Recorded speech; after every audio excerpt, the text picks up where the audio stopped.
Hello everybody, good morning to all of you and welcome to eSarl. This is Dr. Shivani Bhargava. आज का जो हमारा session है बेटा, हम लोगों ने प्लांट फिजियोलॉजी हम डिस्कस कर रहे थे. इसमें ट्रांसपोर्ट इन प्लांट्स में आपके साथ पूरा डिस्कस कर चुकी हूँ. फोटोसिंथेसिस इन हायर प्लांट्स हम डिस्कस कर चुके हैं. आज जो है हम नए चैप्टर की शुरुआत करेंगे. Same pattern, NCERT word to word class में डिकोड होगा. एनसीईआरटी में ही अपन बगल में उसके नोट्स बनाते जाएंगे. तो आज हम जिस चैप्टर की शुरुआत करने जा रहे हैं that is the respiration in plants.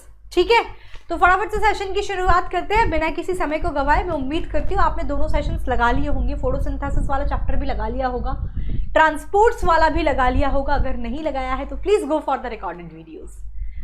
चलिए, this is about myself doctor Shivani Bhargav. 8 से 10 सालों से ऑनलाइन कोचिंग इंडस्ट्री के अंदर अपनी सर्विसेज दे रही हूँ. अपने अभी तक के करियर में लाखों स्टूडेंट्स को मेंटर कर चुकी हूँ और मेरे पढ़ाए गए बच्चे आपको इंडिया के ऑलमोस्ट हर एक government medical college including AIIMS मिल जाएंगे. जो बच्चे मुझसे पढ़ते हैं किसी भी प्लेटफॉर्म के थ्रू, वाईटी के थ्रू, पर्सनल ऐप के थ्रू, मतलब जो मुझे फॉलो करते हैं, उन्हें ये टेलीग्राम चैनल से जुड़ना ज़रूरी है. This is my personal official Telegram channel t.me/Dr. Shivani. इससे क्या होगा, आप इस पर्टिकुलर टेलीग्राम, मेरे जितने भी 100 नोट्स हैं, DPP, question bank, study material सब यहाँ मिलेगा. मैं कब कहाँ कौन से क्या सेशंस ले रही हूँ, मेरे बारे में सारे अपडेट्स यहाँ मिलेंगे. प्लस इसमें कमेंट का जो ऑप्शन आता है वो मैं पढ़ती हूँ. तो ये आपके हमारे कॉन्वर्सेशन का भी एक ज़रिया है. ये eSarl के कुछ पेड प्लेटफॉर्म्स हैं. हम 2023 और 24 के लिए ब्रह्मोस, प्रहार और वॉरियर बैचेस हैं. तो आप अगर आप एक सिस्टमैटिक मैनर में नीट की जर्नी को तय करना चाहते हैं, personalised attention, personalised mentorship, personalised guidance के तहत, तो आप eSarl के पेड प्लेटफॉर्म पे जुड़ सकते हैं. पेड प्लेटफॉर्म पे जुड़ने के लिए, सब्सक्रिप्शन रिलेटेड किसी भी क्वेरी के लिए आप इस दिए गए कॉन्टैक्ट नंबर पे भी संपर्क कर सकते हैं. ठीक है, हमने पढ़ा. तो सभी लोग अपनी अपनी एनसीईआरटी ओपन करेंगे. हम लोग शुरुआत करेंगे. अपना चैप्टर है that is the respiration in plants. ये हम बात करेंगे. ठीक है, कुछ तो ये न्यूज़पेपर रीडिंग लगवाऊंगी मैं यहाँ पे शुरुआत के. इसमें क्या है मैं आपको पढ़ के सुनाती जाऊंगी. सब लोग एनसीईआरटी ओपन कर लो. रेस्पिरेशन इन प्लांट्स यहाँ से हम शुरू करेंगे. आपको ही तो पता है हम सबके सब ब्रीथ करते हैं. All of us breathe to live. लेकिन ब्रीथिंग इतनी एसेंशियल क्यों है लाइफ के लिए? क्या होता है जब हम ब्रीथ करते हैं? ऑल्सो क्या सभी living organism including the plants, micro organisms, क्या ये सब ब्रीथ करते हैं? अगर हाँ तो कैसे? यही चीज़ हम यहाँ पर डिस्कस करेंगे. तो वो कह रहे हैं कि जितने भी लिविंग ऑर्गेनिजम्स हैं सभी को अपनी एनर्जी की ज़रूरत होती है अपनी डेली लाइफ एक्टिविटीज़ के लिए. चाहे वो एब्जॉर्प्शन हो, चाहे वो ट्रांसपोर्ट हो, चाहे वो मूवमेंट हो, चाहे वो रिप्रोडक्शन हो, चाहे वो ब्रीथिंग हो, सबको एनर्जी रिक्वायरमेंट्स होती हैं. तो ये सारी एनर्जी आती कहाँ से है? कि आप सबको पता है कि हम खाना खाते हैं, we eat food for the energy. But ये एनर्जी हम फूड से लेते कैसे हैं? इस एनर्जी को यूटिलाइज कैसे किया जाता है? और क्या सारे food he same amount of energy देते हैं? क्या प्लांट्स भी खाना खाते हैं? तो प्लांट्स को अपनी एनर्जी मिलती कहाँ से है? और माइक्रो ऑर्गेनिजम्स अपनी एनर्जी रिक्वायरमेंट के लिए क्या करते हैं? क्या वो भी खाना खाते हैं एनर्जी रिक्वायरमेंट्स के लिए? माइक्रो ऑर्गेनिजम्स की हम बात करें तो you may wonder at the several question raised about. This may seem to be disconnected but in reality the process of breathing, जो ब्रीथिंग का जो प्रोसेस है ये बहुत कनेक्टेड है release of energy from food से. ठीक है, क्योंकि जब ब्रीथिंग हम करते हैं ना, ये जो मैंने आपको बोला ना कि ये कैसे इसका कनेक्शन होगा कि ये एनर्जी को रिलीज कराती है फूड से. तो इसीलिए respiration in plant, cellular respiration होता ही है. Mechanism of breakdown of food material. Food material के ब्रेकडाउन से सेल के अंदर एनर्जी का रिलीज करना और इस एनर्जी को ट्रैप करना एटीपी के फॉर्मेशन के लिए. इसी को आप कहते हैं cellular respiration. Mechanism of breakdown of food material within the cell to release energy. लिख लो. What is cellular respiration? क्यों मैं बता रही ना एनर्जी का क्या रोल, ये रेस्पायरेशन से क्या कनेक्शन है। तो सेल्यूलर रेस्पायरेशन का डेफिनेशन आप यहीं मैं लिखवा देती हूँ।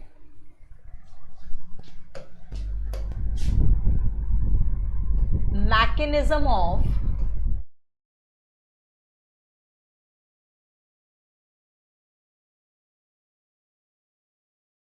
breakdown of food to release energy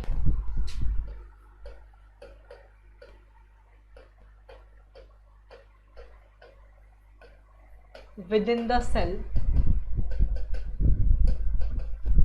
और ये इसी एनर्जी को ट्रैप कर लेता है एटीपी सिंथेसिस के लिए। इसी को आप कहते हैं सेल्यूलर रेस्पायरेशन, ठीक है। And the trapping of this energy for synthesis of ATP and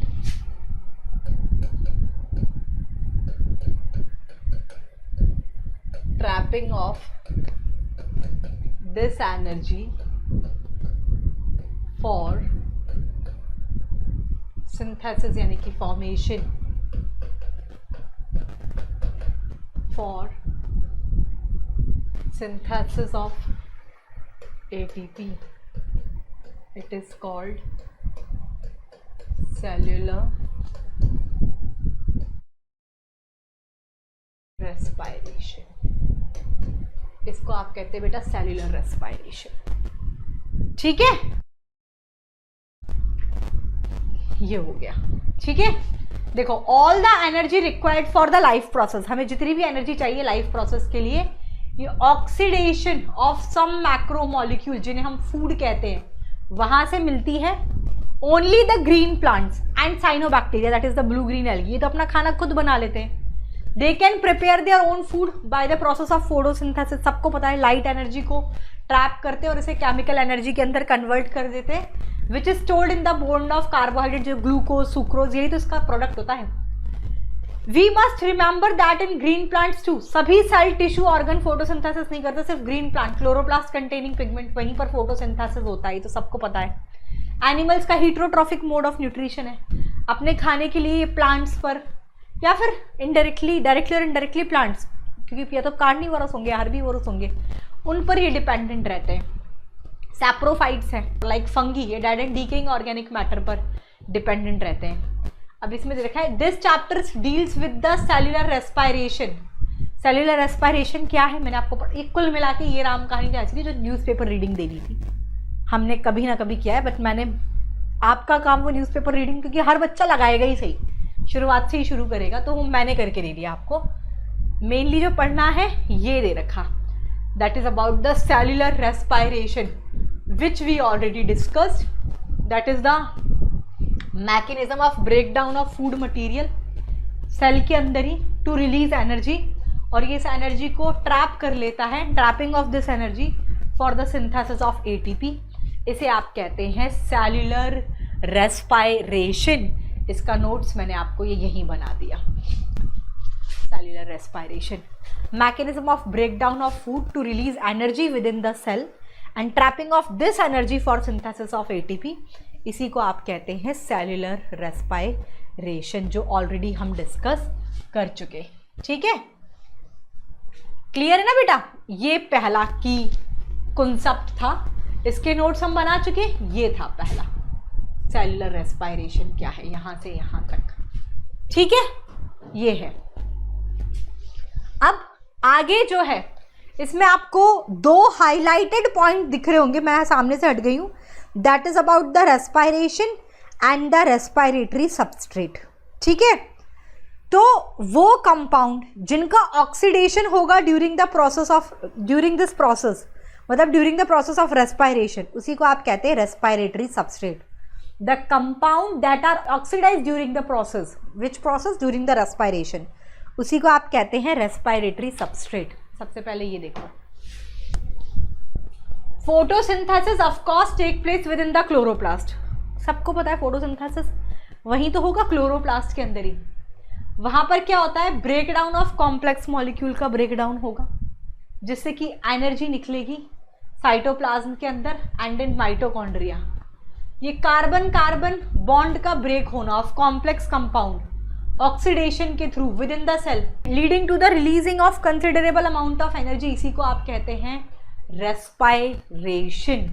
ये डेफिनेशन यहां लिख लेना। नेक्स्ट जो की कॉन्सेप्ट है इसमें, what is respiration.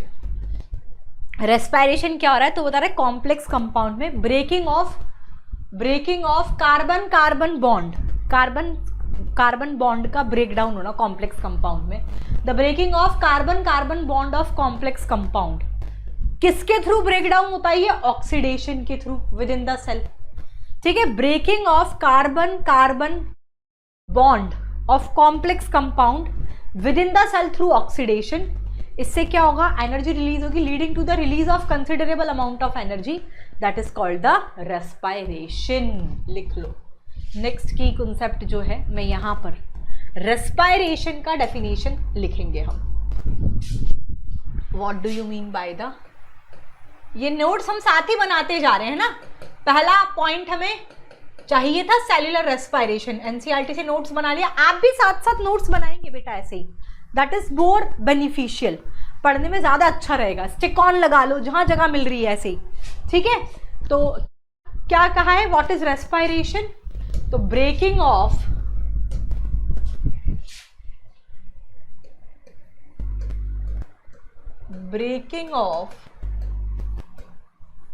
Carbon carbon bond of complex compound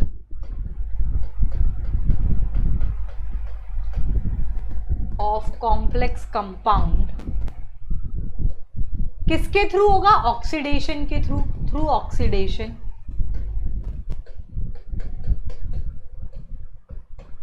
with in the cell ही होता है ये, through oxidation within the cell. इससे क्या होगा, leading to release of considerable, इससे कुछ एनर्जी रिलीज होगी, leading to release of considerable amount of energy.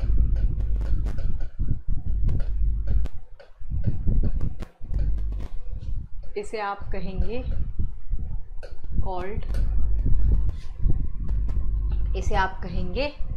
Respiration.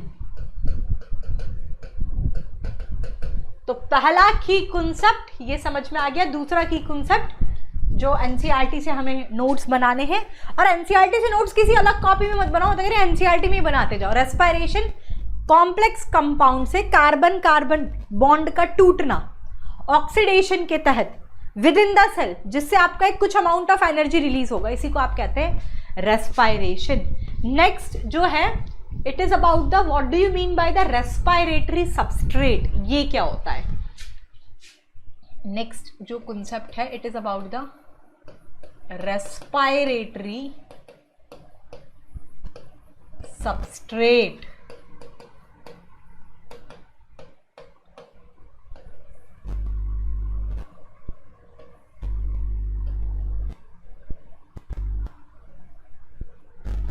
ठीक है, रेस्पायरेटरी सबस्ट्रेट क्या होता है बेटा, तो हमने बात की कि जिन कंपाउंड का ऑक्सीडेशन होगा during the process of respiration, the compound that are oxidise during the process, which process, during the process of respiration, उन्हीं को आप कहते हैं कंपाउंड्स जिनका ऑक्सीडेशन होगा, that are oxidised during the process of respiration, during the process of respiration, इसे आप कहेंगे called as, इन्हें आप कहोगे बेटा रेस्पायरेटरी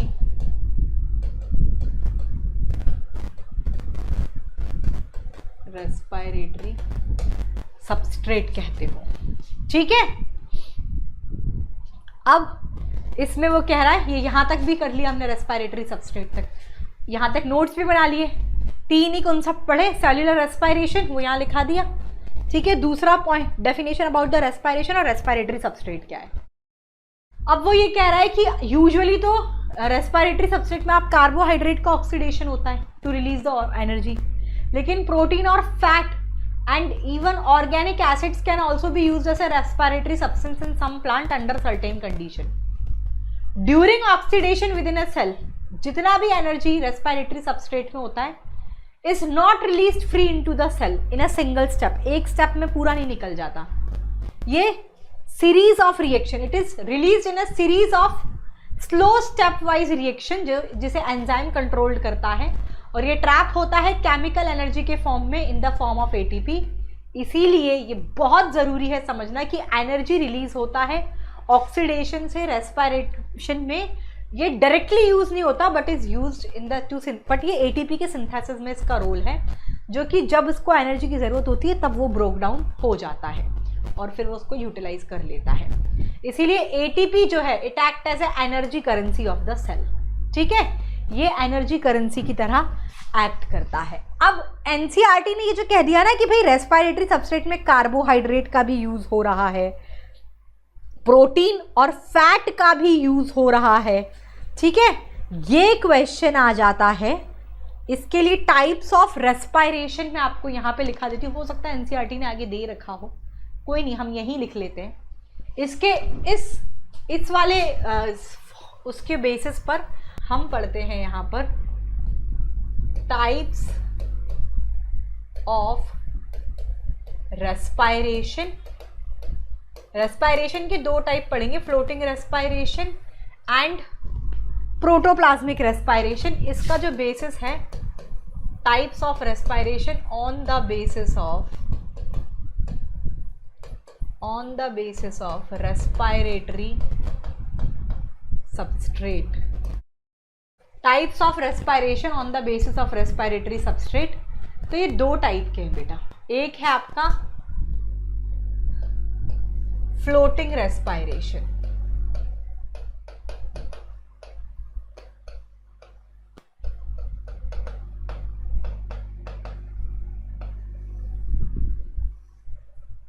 ठीक है बच्चे, एक है फ्लोटिंग रेस्पिरेशन और एक होता है protoplasmic respiration. What is floating respiration? अगर आपका रेस्पिरेटरी सबस्ट्रेट जो है ये इसमें कार्बोहाइड्रेट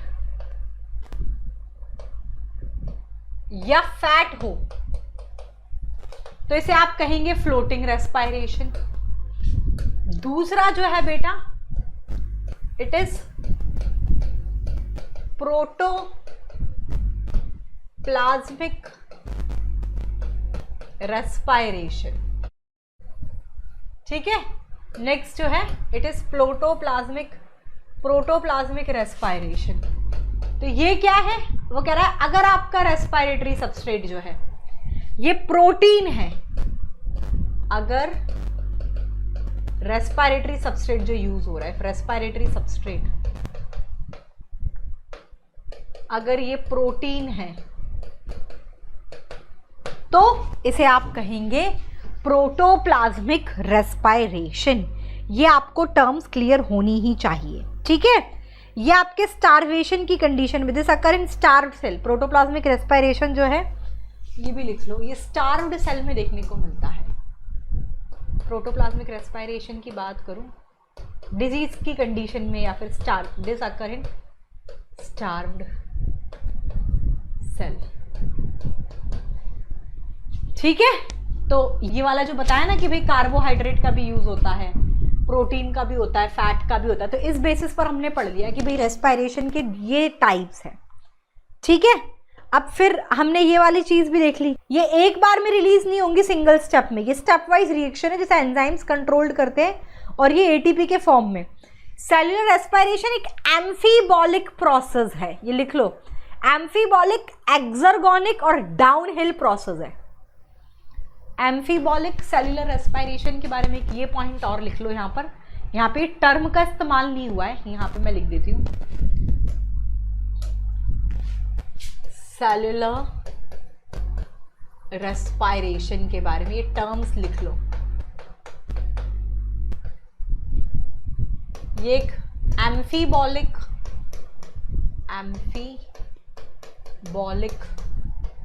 एक्सर्गोनिक प्रोसेस है।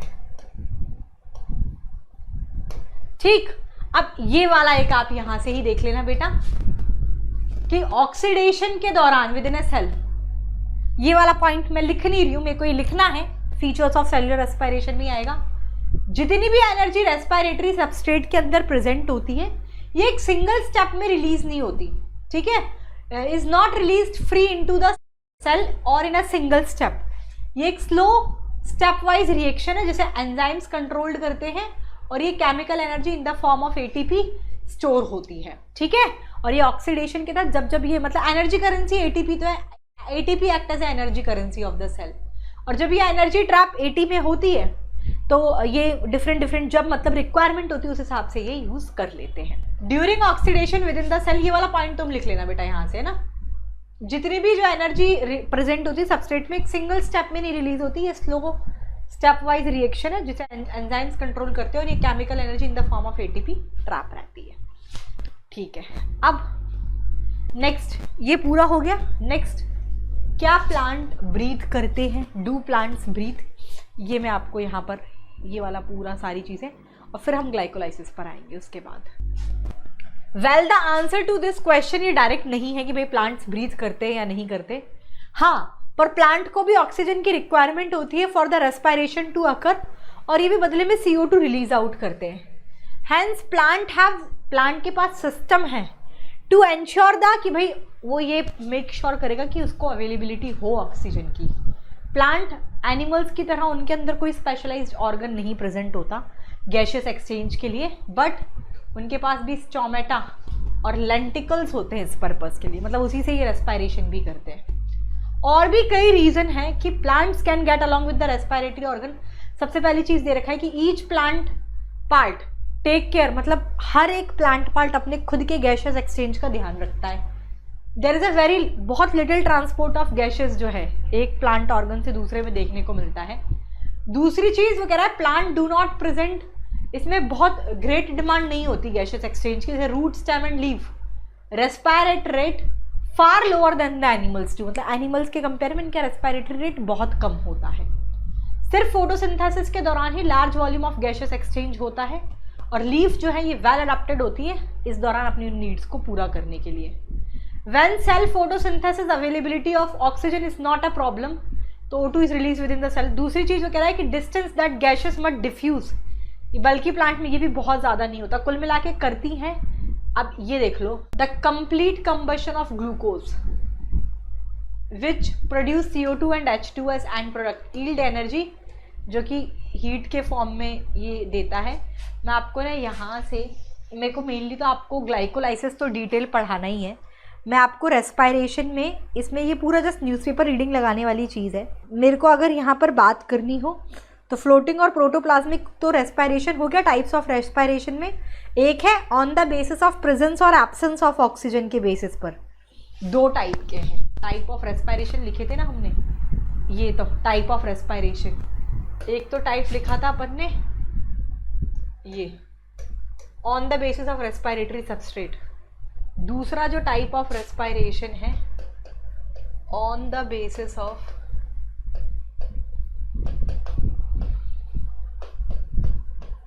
प्रेजेंस और एब्सेंस ऑफ ऑक्सीजन के बेस पर।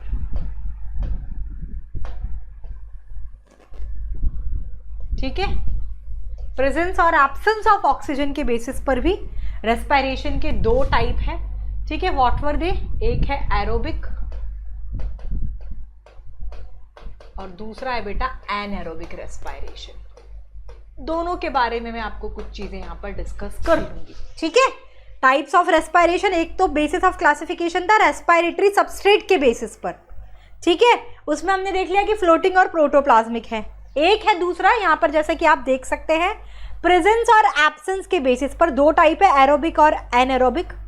सबसे पहला डिफरेंस, एरोबिक रेस्पिरेशन में कंप्लीट ऑक्सीडेशन होता है फूड का टू CO2 एंड H2O, और इसमें partial breakdown of glucose to इधर लैक्टिक एसिड और इथेनॉल एंड CO2। यहाँ पर मतलब कंप्लीट ब्रेक डाउन होता है, कंप्लीट ऑक्सीडेशन ऑफ फूड होता है। इसमें एरोबिक रेस्पिरेशन में कंप्लीट ऑक्सीडेशन ऑफ फूड, तो उससे CO2 एंड H2O बनेगा। इसमें पार्शियल ब्रेकडाउन होगा, पार्शियल ब्रेकडाउन ऑफ फूड। ये आपका होता है एनारोबिक रेस्पिरेशन में। पहली चीज तो ये तो पता ही होगा, एरोबिक रेस्पिरेशन ऑक्सीजन की प्रेजेंस में होगा और ये ऑक्सीजन की एब्सेंस में होगा। ये तो तुम्हें पता ही होगा। एरोबिक में इन प्रेजेंस ऑफ ऑक्सीजन और एनारोबिक होगा इन एब्सेंस ऑफ ऑक्सीजन। इसमें जो कंप्लीट ब्रेकडाउन होता है फूड का एरोबिक रेस्पिरेशन में, इसमें 36 या 38 एटीपी बनते हैं। 36 या 38 एटीपी बनेंगे। इसमें 2 एटीपी बनते हैं। ठीक है, इसमें कितना परसेंट एनर्जी रिलीज होता है? Anybody from the class? इसमें 10% ऑफ टोटल होगा। ठीक है, 686 किलो कैलोरी एनर्जी रिलीज होता है इसमें less than 7% of total energy of glucose. इसमें 686 किलो कैलोरी एनर्जी रिलीज्ड। इसमें एनारोबिक में it is less than 7% of total energy of glucose. जैसे कि मैं आपको यहां पर करके दिखा देती हूं। अपन एरोबिक जिसमें ऑक्सीजन की प्रेजेंस में कंप्लीट ब्रेकडाउन हो रहा है, ये भी करके देख लेते हैं। C6H12O6 ऑक्सीजन और वाटर की प्रेजेंस में लिख लो। C6H12O6 प्लस 6H2O और ऑक्सीजन की प्रेजेंस में होगा तो प्लस 6O2O, ये 6CO2 और 12H2O plus 686 kilo calorie energy निकालेगा। एरोबिक रेस्पिरेशन की बात करूँ ना,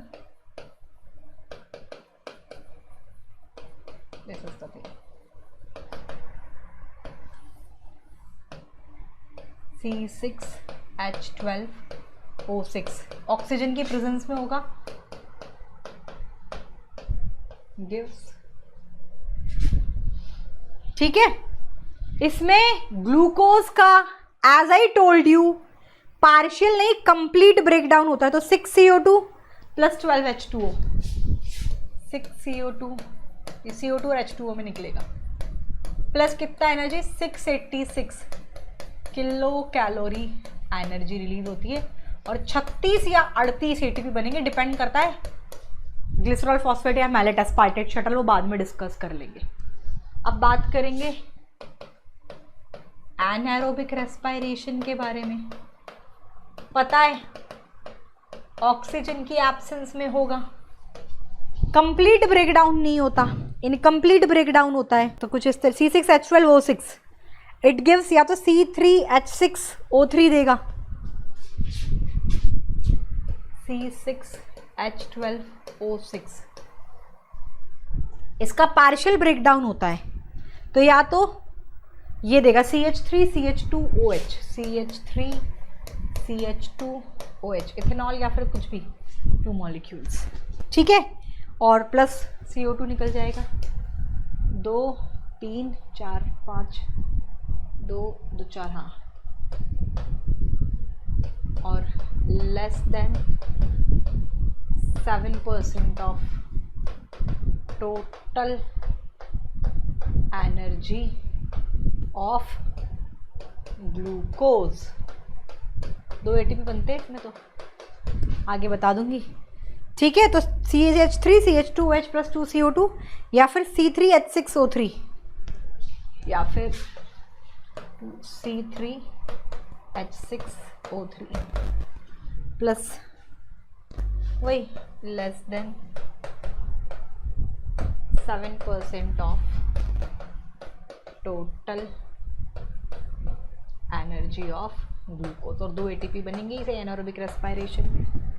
ये होता है एनारोबिक रेस्पिरेशन। तो रिएक्शन वाइज भी मैं आपको लिखवा चुकी। दिस इज द थिंग, ठीक है। ये पूरा कंसेप्ट है। ग्लाइकोलाइसिस में आपके साथ डिस्कस करूंगी अब। Is it clear to everybody in the class? Clear है? चलो अब ग्लाइकोलाइसिस डिस्कस करूँ ना, उससे पहले मैं आपको बता दूँ एरोबिक रेस्पिरेशन के कुछ स्टेप्स हैं।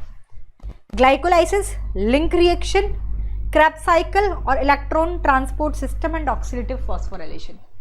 ठीक है, ये आपके स्टेप्स हैं एरोबिक रेस्पिरेशन के। कहाँ लिखूँ मैं? यहाँ लिख देती हूँ।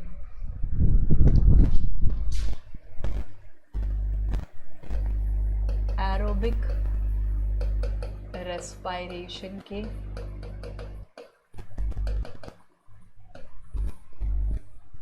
बात करें तो स्टेप्स इन्वॉल्व्ड आर, देखो क्या क्या होगा इसमें। होगा आपका पहला स्टेप होगा ग्लाइकोलाइसिस, जो एरोबिक और एनारोबिक दोनों में कॉमन है। फिर लिंक रिएक्शन, इन सबका डिटेल हमारे सिलेबस में है।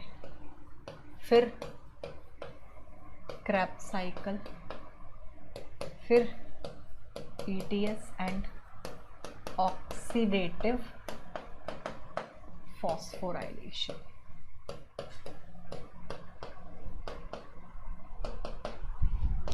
ठीक है, ये आपके स्टेप्स हैं। ग्लाइकोलाइसिस है, लिंक रिएक्शन है बेटा, क्रेब्स साइकिल है, ETS electron transport system and oxidative phosphorylation. ठीक है, ये ग्लाइकोलाइसिस जो है कॉमन पाथवे बोलते हैं। It is a common step between aerobic and anaerobic respiration. क्या है, कैसे है, अब पहले मैं NCERT वर्जन पढ़ाती हूँ तुम्हें। ठीक है, अब सुनते जाओ, आ जाओ। सबसे पहले हम ग्लाइकोलाइसिस डिस्कस करेंगे। ये आ गया, देखो सबसे पहला पॉइंट जो इसमें दे रखा है बेटा, ध्यान से सुनिएगा। वो क्या कह रहा है कि जो टर्म ग्लाइकोलाइसिस है ये एक ग्रीक वर्ड से ओरिजिनेट हुआ है, 2 शब्द से मिलकर बना होता है। एक होता है ग्लाइकोज, ग्लाइकोज का मतलब होता है शुगर, एंड लाइसिस, लाइसिस का मतलब होता है स्प्लिटिंग। तो शुगर को ही स्प्लिट करेंगे इसमें, that is the glycolysis. Glycolysis जो है this is a Greek word. ठीक है, 2 शब्दों से मिलके बना हुआ है, ग्लाइकोज जिसका मतलब होता है शुगर, प्लस लाइसिस, लाइसिस का मतलब होता है टूटना, स्प्लिटिंग। तो शुगर की स्प्लिटिंग होगी कुल मिला के इसके अंदर। ठीक बेटा, ग्लाइकोलाइसिस मतलब शुगर का स्प्लिटिंग है। द स्कीम ऑफ ग्लाइकोलाइसिस, इसे 3 लोगों ने दी थी। The scheme of glycolysis was given by Embden, Meyerhof and Parnas. इसीलिए इसे EMP पाथवे भी कहते हैं। ठीक है, इसे क्या भी कह रहे हो आप? ग्लाइकोलाइसिस को also known as EMP। Bracket में लिख लो EMP क्यों? एम्बिडन, साइंटिस्ट के नाम के ऊपर है, एम्बिडन, Meyerhof and परनास। EMP also known as EMP pathway। ठीक है, इसे अपन EMP पाथवे भी कहते हैं। ओके, अब ध्यान से सुनो। एनारोबिक ऑर्गेनिजम्स के अंदर it is the only process in respiration, anaerobic organism में सिर्फ यही होता है। ग्लाइकोलाइसिस का site occur in cytoplasm of the cell, और ये सभी लिविंग ऑर्गेनिजम्स के अंदर प्रेजेंट है। तो एक पॉइंट ये लिख लो, मैंने स्टेप्स अभी आपको थोड़ी देर पहले लिखवाई थी एरोबिक रेस्पिरेशन की, उसमें भी मैंने ग्लाइकोलाइसिस लिखाया है बेटा। ठीक है, और मैंने आपको ये बताया कि ये एनारोबिक रेस्पिरेशन में तो एकमात्र स्टेप यही होता है। यानी कि ग्लाइकोलाइसिस को अपन कॉमन पाथवे भी कहते हैं because it is common step between aerobic and anaerobic respiration. लिख लो ग्लाइकोलाइसिस को, यहाँ पे लिख रही हूँ मैं, ग्लाइकोलाइसिस को ऑल्सो नोन एज, इसे आप कहेंगे कॉमन पाथवे। ऐसा क्यों कह रहे हो? Because it is common step between aerobic and anaerobic respiration, दोनों के बीच का ये कॉमन स्टेप है, इसीलिए इसे आप कॉमन पाथवे भी कहते हैं। एरोबिक और एनारोबिक रेस्पायरेशन के बीच का कॉमन स्टेप है आपका ग्लाइकोलाइसिस। ठीक है, नेक्स्ट पॉइंट, ग्लाइकोलाइसिस साइटोप्लाज्म के अंदर होता है। साइट जो है ग्लाइकोलाइसिस का ये होगा। ग्लाइकोलाइसिस कहाँ होता है? It occur in cytoplasm which is present in all living cell. ठीक है, ये साइटोप्लाज्म के अंदर होता है। तो अभी तक जितना पढ़ा ना ग्लाइकोलाइसिस के बारे में, उसके नोट्स हम साथ साथ ही बनाते जा रहे हैं कि भाई इसे ईएमपी पाथवे भी कहते हैं। मैं साइड हट के बता रही हूँ। पहला पॉइंट ये लिखा, ग्लाइकोलाइसिस एक ग्रीक वर्ड से मिलके बना है। ये दो शब्दों का मिलके बना होता है, ग्लाइकोज मतलब शुगर और लाइसिस मतलब स्प्लिटिंग। ग्लाइकोलाइसिस को आप ईएमपी पाथवे भी कह रहे हैं, दैट इज एम्बेडेन मेयरहॉफ एंड परनास पाथवे। इसे आप कॉमन पाथवे भी कहते हैं क्योंकि एरोबिक और एनारोबिक रेस्पायरेशन के बीच का कॉमन स्टेप है। और हम इसके साइट की बात करें तो ये कहाँ होता है? साइटोप्लाज्म के अंदर होता है। ठीक है, अब इसमें वो बता रहा है कि इसमें होता क्या है। इसके अंदर मैं आपको भी बताऊंगी, ये एक चेन प्रोसेस है 10 केमिकल रिएक्शन का। ये मैं यहाँ लिख देती हूँ, अभी समझ में आ जाएगा। ये देखो, ये ग्लाइकोलाइसिस दे रखा है पूरा। आप ये देखो 1 2 3 4 5 6 7 8 9 10 10 स्टेप का चेन प्रोसेस है। It is a next point, glycolysis it is a chain process of 10 step. It is a chain process of 10 step in which step, इसमें step number 1, 3 and last का मतलब है 10th step are irreversible, बाकी सब reversible है। इसमें क्या होता है? ग्लूकोज का पार्शियल ब्रेकडाउन होता है। इसमें क्या होता है? ग्लूकोज के पार्शियल ब्रेकडाउन से 2 मॉलिक्यूल ऑफ पायरुविक एसिड बनता है। ठीक है, ये देखो, ये लिखा हुआ है, आगे देखो। इन दिस प्रोसेस ग्लूकोज का पार्शियल ऑक्सीडेशन होता है to form 2 molecule of pyruvic acid. लिख लो, ग्लाइकोलाइसिस में क्या होता है? इन इट पार्शियल ब्रेकडाउन होगा, partial breakdown of glucose, partial breakdown of glucose form 2 molecules of pyruvic acid। Partial breakdown of glucose से 2 मॉलिक्यूल ऑफ पायरुविक एसिड बनते हैं। अब देखो, प्लांट के अंदर ये ग्लूकोज जो है सुक्रोज से मिलता है which is and product of photosynthesis. Sucrose जो है ग्लूकोज में कन्वर्ट होगा and fructose by the enzyme invertase, और फिर ये आपका ये ग्लाइकोलाइटिक पाथवे में एंटर कर जाता है। ठीक है, इसमें सिर्फ पहला स्टेप, ये सब इररिवर्सिबल, ये सब रिवर्सिबल है। पहला स्टेप, तीसरा स्टेप भी इररिवर्सिबल होगा, फिर ये सब ऐसे है, मतलब दोनों एक दूसरे से बन सकते हैं।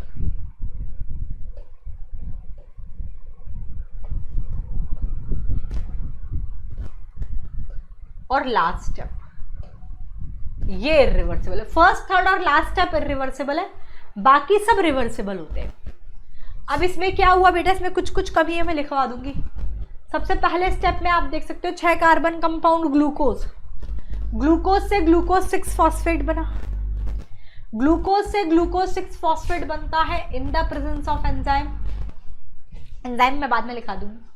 ग्लूकोज से ग्लूकोज 6 फॉस्फेट, ग्लूकोज 6 से फ्रक्टोज 6 फॉस्फेट बनेगा, फ्रक्टोज 6 फॉस्फेट से फ्रक्टोज 1,6 बिसफॉस्फेट बनता है। ये सब 6 कार्बन कंपाउंड है। फिर फ्रक्टोज 1,6 बिसफॉस्फेट से ये 3 फॉस्फोग्लिसराल्डिहाइड बनता है, which is a 3 carbon compound, तो इसलिए इसके 2 मॉलिक्यूल बनेंगे।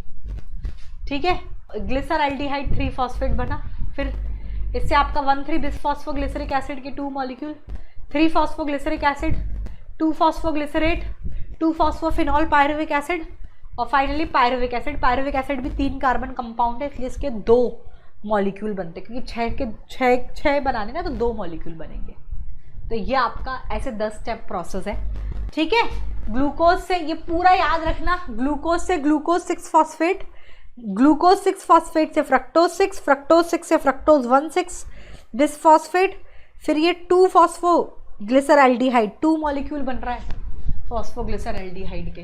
ये जो फॉस्फोग्लिसराल्डिहाइड के 2 मॉलिक्यूल बनते हैं, इसके भी 2 molecule of 1,3 bisphosphoglycerate, 3 phosphoglyceric acid, phosphoglyceric acid, phosphoenol pyruvic acid और पायरुविक एसिड। ये एज इट इज रट्टा लगाना है।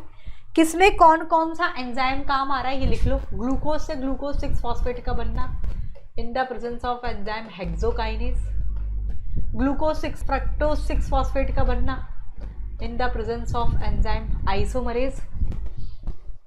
ठीक है, हेक्सोकाइनेज आइसोमरेज।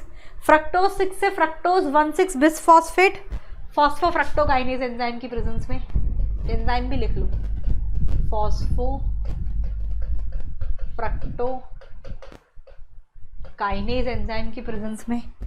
ठीक है, फिर इसके बाद यहां पर ये जो 1,3 बिसफॉस्फोग्लिसरिक एसिड बन रहा है ना, ठीक है, फ्रक्टोज 1,6 फिर 3 फॉस्फोग्लिसराल्डिहाइड एल्डोलेज,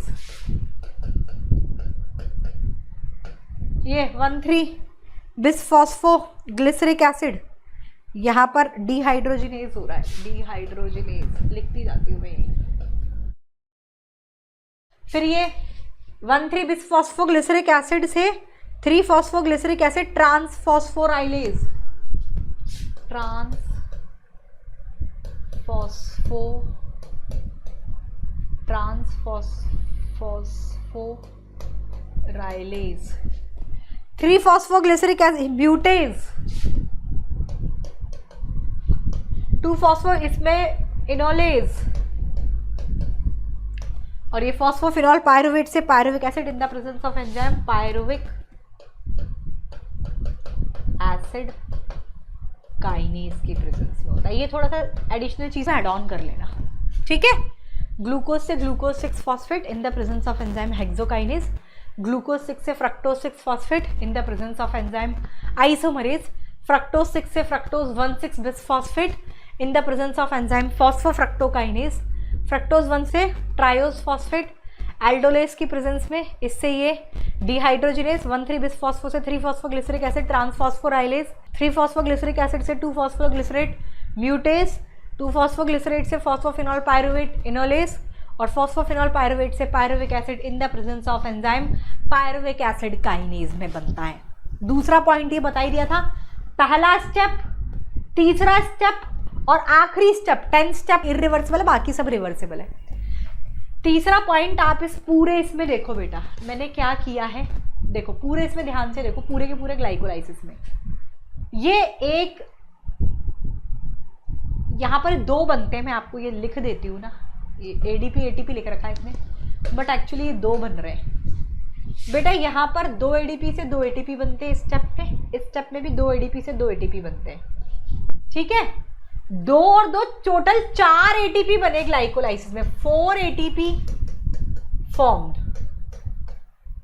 ग्लाइकोलाइसिस में 4 एटीपी बनते हैं और ये देखो, ये पहले स्टेप में 1 एटीपी का खर्चा लग गया और 2 एटीपी का खर्चा, 1 एटीपी का खर्चा यहाँ लग गया, तो पूरी की पूरी स्टेप में टोटल 4 एटीपी बने, 4 एटीपी फॉर्म्ड और 2 एटीपी का यूटिलाइजेशन हो जाता है, ये यूज हो जाता है, यूटिलाइज्ड। तो गेन की मैं बात करूं तो 4 बने थे, उसमें से 2 का खर्चा हो गया तो 2 एटीपी का गेन होता है। ठीक है, और इसमें NADPH भी बना रखा मैं, हाँ ये रहा, ये NADH2 ठीक है। इस पूरे ग्लाइकोलाइसिस में जो याद रखने वाली चीज है, एक तो ये पूरे के पूरे 10 पूरे याद रखोगे, और यहाँ पर याद रखना 2NADH2 बनता है। 2NAD प्लस से ये 2 है, ये भी 2NADHH प्लस बनेंगे, और 2NADHH प्लस ये भी बनते हैं ग्लाइकोलाइसिस में। समझ में आया? अब क्या क्या चीजें मैंने यहाँ पर याद रखने वाली बताई, फिर मैं तुम्हें ये NCERT पढ़ के सुना रही हूँ, ध्यान से सुन लेना। हमने सबसे पहले ग्लाइकोलाइसिस के बारे में पढ़ा कि भाई ग्लाइकोज मतलब शुगर, लाइसिस मतलब स्प्लिटिंग, ये ग्रीक वर्ड से बना हुआ है। इसे अपन EMP पाथवे भी कहते हैं। ये जो नामकरण संस्कार हुआ है EMP पाथवे, ये साइंटिस्ट के नाम के ऊपर है, एम्बिडेन, मेयरहॉफ एंड परनास, इनके बेसिस पर ये नाम EMP पाथवे पढ़ा। फिर हमने बोला कि इसे कॉमन पाथवे भी कहते हैं। क्यों? चाहे हम एरोबिक रेस्पायरेशन की बात करें, चाहे हम एनारोबिक रेस्पायरेशन की बात करें, दोनों के अंदर ये कॉमन स्टेप है। फिर इसका साइट कहाँ पर होता है ग्लाइकोलाइसिस? साइटोप्लाज्म में होता है। ये एक चेन प्रोसेस है 10 बायोकेमिकल रिएक्शन का। इसमें जो 10 बायोकेमिकल रिएक्शन होती है, जैसा कि आप ये देख सकते हैं, इसमें पहला स्टेप, तीसरा स्टेप और आखिरी स्टेप इरिवर्सिबल है, बाकी सारे के सारे ये रिवर्सिबल है। ठीक है। इसमें it is a chain process of 10 step, 10 biochemical reaction, ऐसे लिख लेना, इन विच स्टेप 1, 3 एंड लास्ट, यानी कि जो 10th स्टेप है ये इरिवर्सिबल है। ठीक है, ये आपका इरिवर्सिबल है। फिर हमने बात की कि इसमें होता क्या है, ग्लूकोज के पार्शियल ब्रेकडाउन होता है। In it partial breakdown of glucose occur, जिससे कि आपके 2 मॉलिक्यूल ऑफ पायरुविक एसिड बनता है। फिर हमने ये पढ़ा कि ग्लूकोज से glucose 6 phosphate in the presence of enzyme hexokinase, glucose 6 phosphate से fructose 6 phosphate in the presence of enzyme isomerase, fructose 6 से fructose 1,6 bisphosphate in the presence of enzyme phosphofructokinase, fructose 1,6 bisphosphate से triose phosphate in the presence 2 molecule of, क्योंकि 6 carbon compound है, 3 carbon compound है, तो इसके 2 molecule बनेंगे 3 phosphoglyceraldehyde के। ठीक है। फिर 3 फॉस्फोग्लिसरल्डिहाइड से 1,3 bisphosphoglyceric acid in the presence of enzyme dehydrogenase, 1,3 bisphosphoglyceric acid से 3 phosphoglyceric acid in the presence of enzyme transphosphorylase, 3 phosphoglyceric acid से 2 phosphoglycerate in the presence of enzyme mutase, 2 phosphoglycerate से 2 phosphoenol pyruvate in the presence of enzyme enolase, और 2 phosphoenol pyruvate से pyruvic acid in the presence of enzyme pyruvic acid kinase. ये 10 step of biochemical reaction किस enzyme की presence में हो रहा है, रटा हुआ होना चाहिए। दूसरा पॉइंट जो याद रखने वाला है, पूरे स्टेप में मैंने 2 ATP यहाँ बने हैं और 2 ATP यहाँ बने हैं, यानी कि 4 ATP बनते हैं ग्लाइकोलाइसिस में, जिसमें पहले स्टेप में 1 ATP का खर्चा लग गया और तीसरे स्टेप में 1 ATP का खर्चा लगा, तो बने 4 लेकिन 2 खर्च हो गए, तो नेट गेन 2 ATP का ही होता है। और ये 2NADHH प्लस यहाँ पर और बनता है। तो ये सारी चीजें आपको बनती है। ठीक है। अब जो इसमें दे रखा है अपन ये पढ़ के सुना देती हूँ मैं आपको। ये पढ़ लिया, ग्लूकोज का पार्शियल ब्रेकडाउन होता है जिससे 2 मॉलिक्यूल ऑफ पायरुविक एसिड आपके बनते हैं। ठीक है। अब देख लो, glucose and fructose are phosphorylated, glucose 6 phosphate बनेगा या फिर fructose by the activity of enzyme hexokinase, अपन ने यही लिख दिया, ये NCERT में दे रखा है, हमने यही लिख दिया। This phosphorylated form of glucose, इसको आइसोमरेज एंजाइम की प्रेजेंस में ये फ्रक्टोज 6 फॉस्फेट 1,6 बिसफॉस्फेट ये आइसोमरेज एंजाइम की प्रेजेंस में फ्रक्टोज 6 फॉस्फेट का फॉर्मेशन करेगा। फिर the various step of glycolysis, ये आप देख सकते हैं 10 रिएक्शन है, इसमें डिफरेंट एंजाइम्स का होगा। ये फाइनली आपके पायरुवेट का फॉर्मेशन करेगा फ्रॉम ग्लूकोज, ये ग्लूकोज से फाइनली 10 स्टेप रिएक्शन ये पायरुविक एसिड बनता है। ठीक है। ठीक है। While studying the step of glycolysis please note the step जहां पर, एज आई टोल्ड यू, जहां पर यूटिलाइजेशन या फिर फॉर्मेशन ऑफ ATP या NADHH प्लस हो रहा है। तो एज आई टोल्ड यू, पहला स्टेप और तीसरा स्टेप जहां पर ATP खर्चा होगा, ATP का यूटिलाइजेशन ऑलरेडी बता दिया मैंने, ATP का यूटिलाइजेशन 2 स्टेप पे हो रहा है। फर्स्ट, जब ग्लूकोज से ग्लूकोज 6 फॉस्फेट बन रहा है, देख लिया, और दूसरा जब फ्रक्टोज 6 से फ्रक्टोज 1,6 बिसफॉस्फेट बन रहा है, तब एक ATP का खर्चा हो रहा है, इसलिए 2 ATP यूटिलाइज हो रहा है, ये लिखाया मैंने आपको।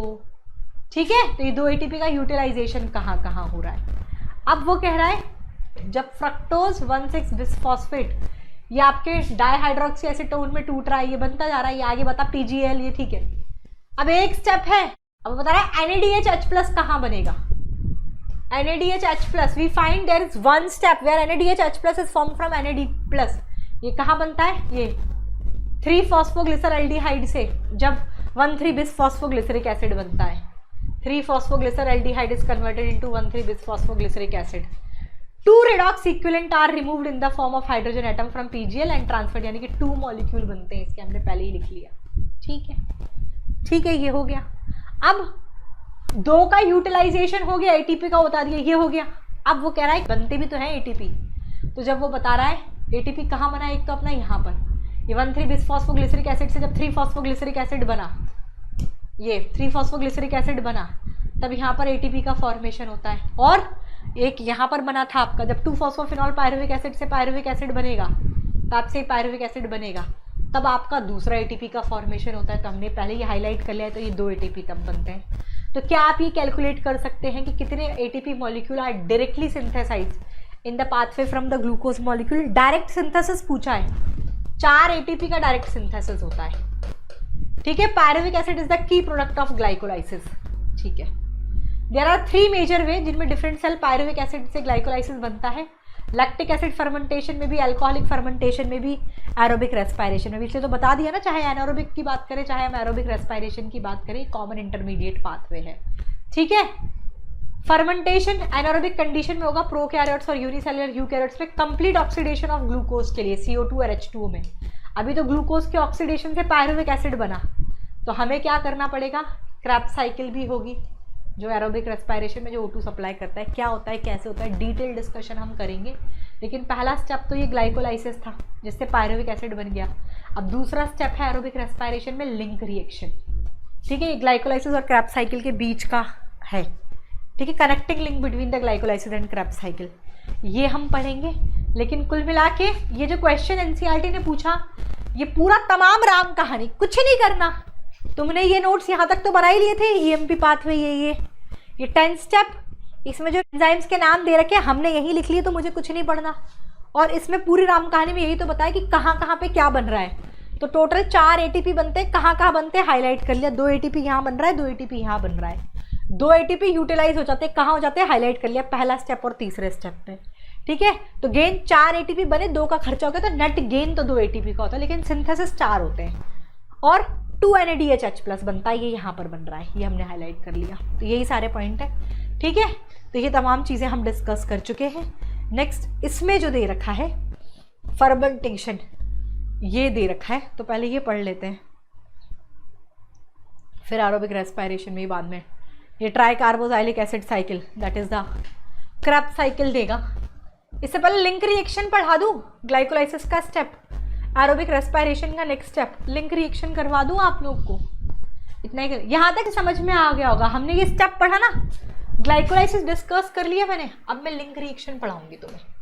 दूसरा स्टेप, पहले मैं एरोबिक पढ़ा लेती हूँ. ठीक है, अपने पैटर्न में थोड़ा सा NCERT में रीड करते जाएंगे हम. तो ये ग्लाइकोलाइसिस पूरा हो गया. ठीक है, नेक्स्ट हम लिंक रिएक्शन या गेटवे रिएक्शन या इसे ट्रांजिशन रिएक्शन भी कहते हैं. ये भी आपके कहाँ होगा? साइटोप्लाज्म के अंदर होता है. ठीक है, साइटोप्लाज्म के अंदर ही होता है ये. इसमें क्या होता है ये मैं आपको, इसे connecting link between the glycolysis and Krebs cycle है.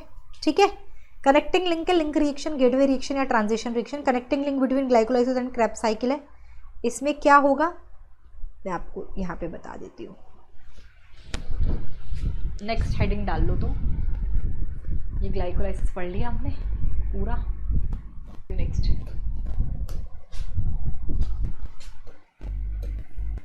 लिंक रिएक्शन या फिर इसे आप gateway reaction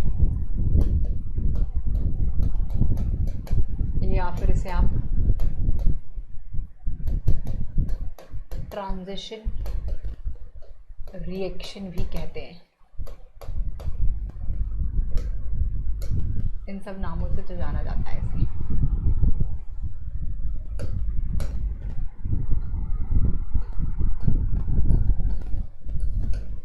As I told you, ये कनेक्टिंग लिंक है between glycolysis and Krebs cycle. It is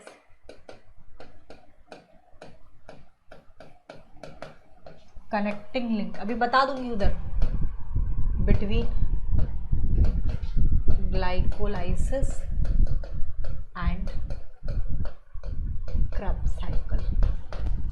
ठीक है, इन दोनों के बीच के कनेक्टिंग लिंक है।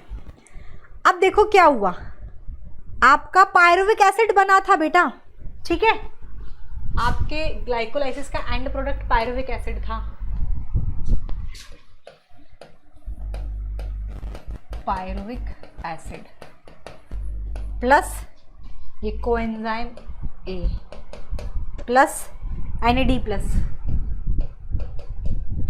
एसिटाइल कोएंजाइम ए बनेगा इससे, acetyl coenzyme A plus CO2 plus NADH plus CO2 plus NADH plus. ठीक है, इसका फॉर्मेशन होता है, ये होता है in the presence of enzyme pyruvate dehydrogenase. In the presence of enzyme magnesium +2 as a cofactor होता है, और ये होता है इन द प्रेजेंस पायरुवेट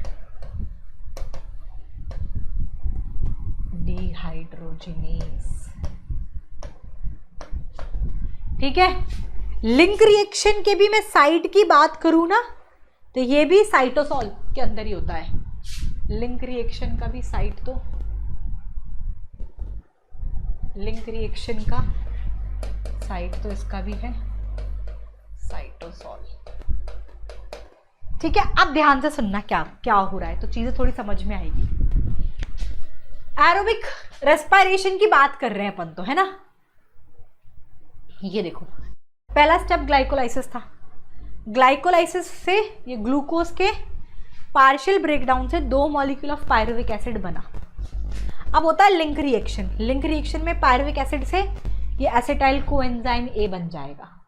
अब ध्यान से सुनना, मुझे for complete breakdown, complete oxidation of glucose के लिए 2 बारी लिंक रिएक्शन चलानी पड़ेगी। क्यों? क्रेब्स साइकिल भी 2 बार चलती है। क्यों ऐसा बता रही हूँ, पहले तो क्रेब्स साइकिल पढ़ाई नहीं तो उसके बारे में तो क्या चर्चा करूँ। लिंक रिएक्शन 2 बार क्यों चलानी पड़ रही है? एक बारी लिंक रिएक्शन में एक पायरुविक एसिड से एसिटाइल कोएंजाइम में बनता है। मेरे पास ग्लाइकोलाइसिस का एंड प्रोडक्ट 2 मॉलिक्यूल है पायरुविक एसिड के, तो मुझे for complete oxidation of glucose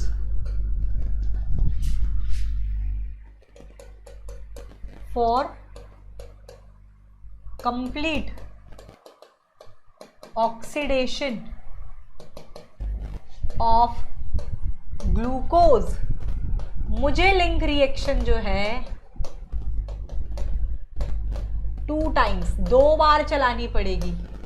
तो एक बारी लिंक रिएक्शन चलती है तो एक NADH+ बनता है, 2 बारी लिंक रिएक्शन चलेगी तो 2 NADH+ बनेगा। क्यों 2 बार चलानी पड़ रही है? क्लियर हुआ ना, क्योंकि ग्लाइकोलाइसिस का एंड प्रोडक्ट था 2 मॉलिक्यूल ऑफ पायरुविक एसिड। एक बारी लिंक रिएक्शन में एक पायरुविक एसिड से एक एसिटाइल कोएंजाइम में बनेगा। मेरे पास 2 मॉलिक्यूल है ना, तो मुझे 2 बार लिंक रिएक्शन चलानी पड़ेगी। तो 2 मॉलिक्यूल ऑफ पायरुविक एसिड से 2 मॉलिक्यूल ऑफ एसिटाइल कोएंजाइम है, तो यहाँ पर भी 2 NADH+ बन जाएगा। ये 2 क्यों ऐड किया बाद में, ये समझ में आ रहा है ना, ये समझ में आ रहा है ना कि 2 बारी लिंक रिएक्शन चलाऊंगी मैं, ये एक बारी लाल वाली है। ठीक, अब एसिटाइल कोएंजाइम ए बन गया ना अपने पास। अब चलेगी अपनी क्रेब्स साइकिल। अभी मैं ये पढ़ा नहीं रही ना, पहले मैं अपने तरीके से पढ़ा दूँ। ये आपकी क्रेब्स साइकिल है। देखो, पायरुविक से एसिटाइल कोएंजाइम ए बनना, this is the link reaction. अब यहाँ से आपका ये क्रेब्स साइकिल शुरू होती है। This is the Krebs cycle. This is the third step which is involve in the process of, और इसीलिए यहाँ पर देखो ये NADH+ बना, यही बनता था, CO2 निकलता था पायरुवेट से एसिटाइल। अब ये 2 मॉलिक्यूल होंगे ना, तो मुझे 2 बारी लिंक रिएक्शन चलानी पड़ेगी। अब एक एसिटाइल कोएंजाइम ए के लिए एक बार क्रेब्स साइकिल, तो क्रेब्स साइकिल भी मुझे कंप्लीट ऑक्सीडेशन ऑफ ग्लूकोज के लिए 2 बारी चलानी पड़ेगी, क्योंकि 2 मॉलिक्यूल हो गए ना एसिटाइल कोएंजाइम ए के लिए। एक का रोल बताया तो मैंने, 2 के लिए 2 बारी चलानी पड़ेगी। ठीक है, अब चाहो तो एक काम ये कर लो, लिंक रिएक्शन हो गया, क्रेब्स साइकिल। क्रेब्स साइकिल में मैं थोड़ा थोड़ा बता देती हूँ। क्रेब्स साइकिल कहाँ होगी? माइटोकॉन्ड्रियल मैट्रिक्स के अंदर होता है ये। ठीक है, और इसके सारे के सारे एंजाइम जो है ये माइटोकॉन्ड्रियल मैट्रिक्स में ही प्रेजेंट होते हैं, एक्सेप्ट सक्सिनेट डिहाइड्रोजिनेज, जो कि इनर माइटोकॉन्ड्रियल मेम्ब्रेन में प्रेजेंट होता है। ठीक है, क्रेब्स साइकिल साइंटिस्ट के ऊपर नाम पड़ा है, हैंस क्रेब। ठीक है, ट्राई कार्बोजाइलिक एसिड साइकिल या फिर इसे क्रेब साइकिल या फिर इसे हम साइट्रिक एसिड साइकिल भी कहते हैं। सारे नामकरण संस्कार हैं इसके।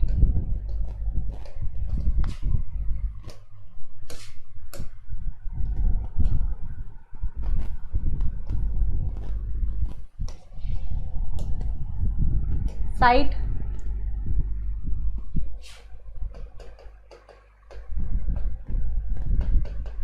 माइटोकॉन्ड्रियल मैट्रिक्स में होगी। एक पॉइंट ये लिख लो,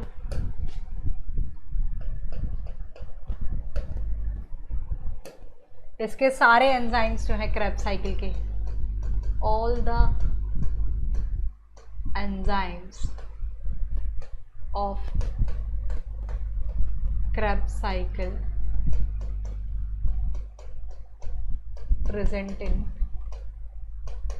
mitochondrial मैट्रिक्स।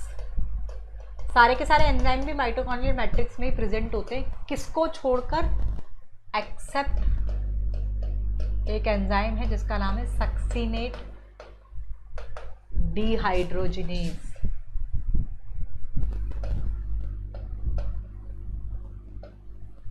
जो प्रेजेंट होता है विच इज प्रेजेंट इन, ये प्रेजेंट होता है बेटा इनर माइटोकॉन्ड्रियल मेम्ब्रेन में। एक ये पॉइंट लिख लो।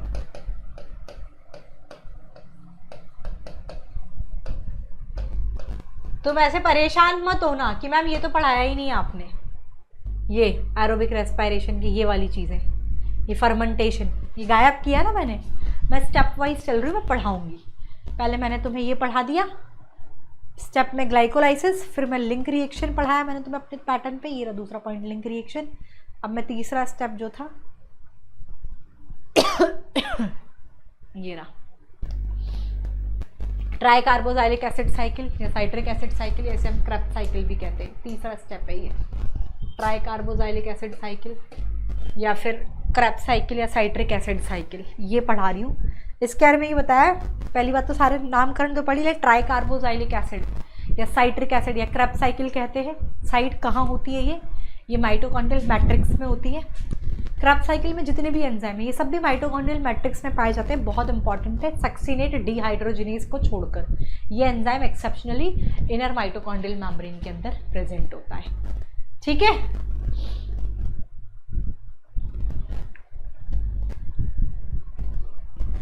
अब देखो, अब वो क्या कह रहा है, ये यहां तक तो क्लियर हो गया। अब वो जो कह रहा है इसकी सुन लो कि जो टीसी है यानी कि क्रेब साइकिल जो है, इसकी शुरुआत कहाँ से होती है। It start with the condensation of acetyl group, acetyl coenzyme ए के कॉन्डेंसेशन होगा oxalo acetic acid and water से, जिससे कि आपके साइट्रिक एसिड का फॉर्मेशन होगा। एसिटाइल कोएंजाइम ए का कॉन्डेंसेशन होता है साइट्रिक एसिड से, जिससे कि आपके साइट्रिक एसिड का फॉर्मेशन होता है। ये देखो, it start with the condensation of acetyl group with oxaloacetic acid, acetyl group का कॉन्डेंसेशन ऑक्सैलो एसिटिक एसिड से, जिससे आपके साइट्रिक एसिड का फॉर्मेशन होता है। And water to it the citric acid. इस रिएक्शन को एक एंजाइम कैटालाइज करता है, that is the citrate synthase, और इसमें कोएंजाइम ए रिलीज हो जाता है। ठीक है, अब इसमें जो आपको साइकिल दे रखी है ना, इसमें बहुत सारे बीच के स्टेप्स उड़ा रखे हैं। आप कहो तो मैं पूरा डिटेल पढ़ा दूं, आप कहो तो ऐसे ही पढ़ा दूं, बट पूरा डिटेल पढ़ना ज़्यादा बेहतर है। तो अपन पूरा डिटेल नोट्स में बनवा देती हूँ मैं आपको। इसमें भी ये एरो एरो करके बीच में बहुत सारी स्टेप्स उड़ा रखे हैं, लेकिन हमें समझ में नहीं आएगा उसके बिना। सॉरी यार बेटा, आँख में कुछ चला गया शायद। इसमें बहुत सारे बीच के स्टेप गायब कर रखे हैं। ठीक है, तो मैं वो पूरा बना देती हूँ, आ जाओ अपन पूरा बना लेते हैं। तो चीज़ें अच्छे से समझ में आएंगी। क्रेब्स साइकिल पढ़ा रही हूँ मैं आपको, लेकिन मैं तो लिंक रिएक्शन भी बनाऊंगी। पायरुविक एसिड से एसिटाइल कोएंजाइम ही बनता है। आप पहले मेरे साथ साथ ड्रॉ कर लो, फिर मैं बता दूंगी क्या हो रहा है।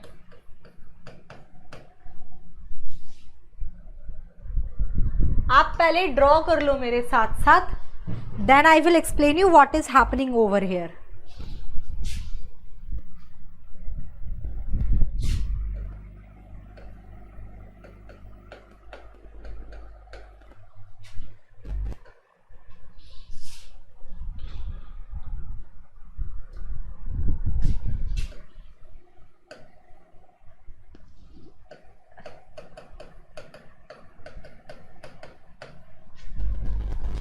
मेरे पास स्पेस की थोड़ी कमी आएगी, कोई बात नहीं। इसमें टीपीपी मैग्नीशियम प्लस प्लस और लिपोइक एसिड की प्रेजेंस में होता है। TPP magnesium plus plus lipoic acid की प्रेजेंस में होता है। And this is the link reaction. ये जो है ना, ये है क्या,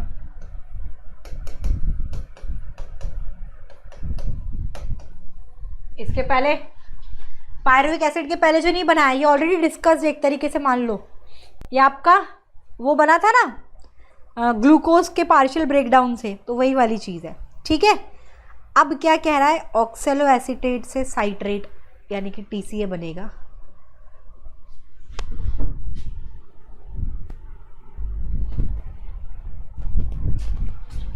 आप पहले ड्रॉ कर लो।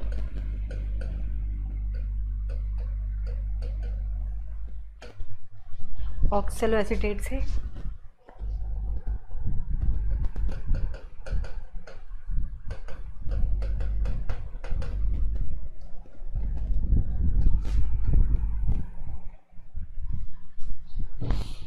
ठीक है, ऑक्सैलो एसीटेट से साइट्रेट 6 कार्बन कंपाउंड है, ये 4 कार्बन से ही बनता है। कंडेंसिंग एंजाइम साइट्रेट सिंथेस की प्रेजेंस में यहाँ पर होता है कंडेंसिंग एंजाइम।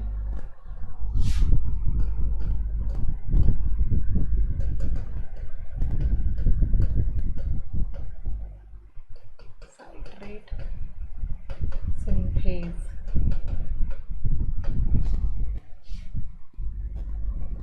ये 6 कार्बन कंपाउंड है, ये 4 कार्बन कंपाउंड है। ये क्रेब्स साइकिल की शुरुआत हुई है आपकी। अब पहले मैं बनाती जाती हूँ। साइट्रेट से सिस एकोनाइट्रेट, सिस एकोनाइट्रेट से आइसोसाइट्रेट, साइट्रेट से सिस एकोनाइट्रेट बनेगा। साइट्रेट से सिस एकोनाइट्रेट, सिस एकोनाइट्रेट से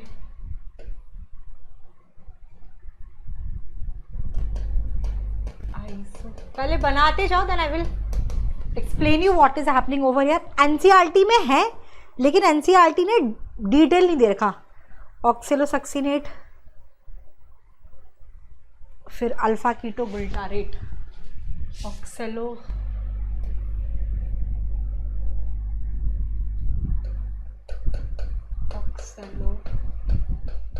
सक्सिनेट, फिर इससे बनेगा अल्फा कीटो गुल्टारेट। अब इसमें एक चीज़ याद रखना, पहले ड्रॉ, ये सब 6 कार्बन है, 6 कार्बन। ये alpha keto glutarate, alpha keto glutaric acid, ये अल्फा कीटो गुल्टारेट जो है ये अकेला आपका ज़रूर 5 कार्बन कंपाउंड है।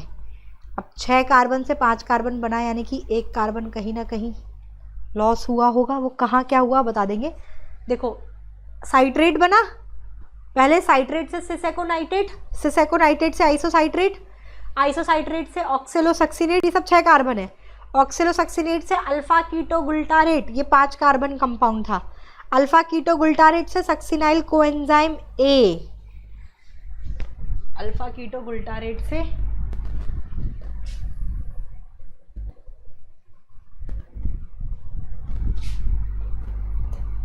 सक्सिनाइल कोएंजाइम A, ये 4 कार्बन कंपाउंड ही रह गए। अब ये 4 कार्बन ही है, 5 से 4। सक्सिनाइल कोएंजाइम A से सक्सिनेट, 4 कार्बन ही है ये।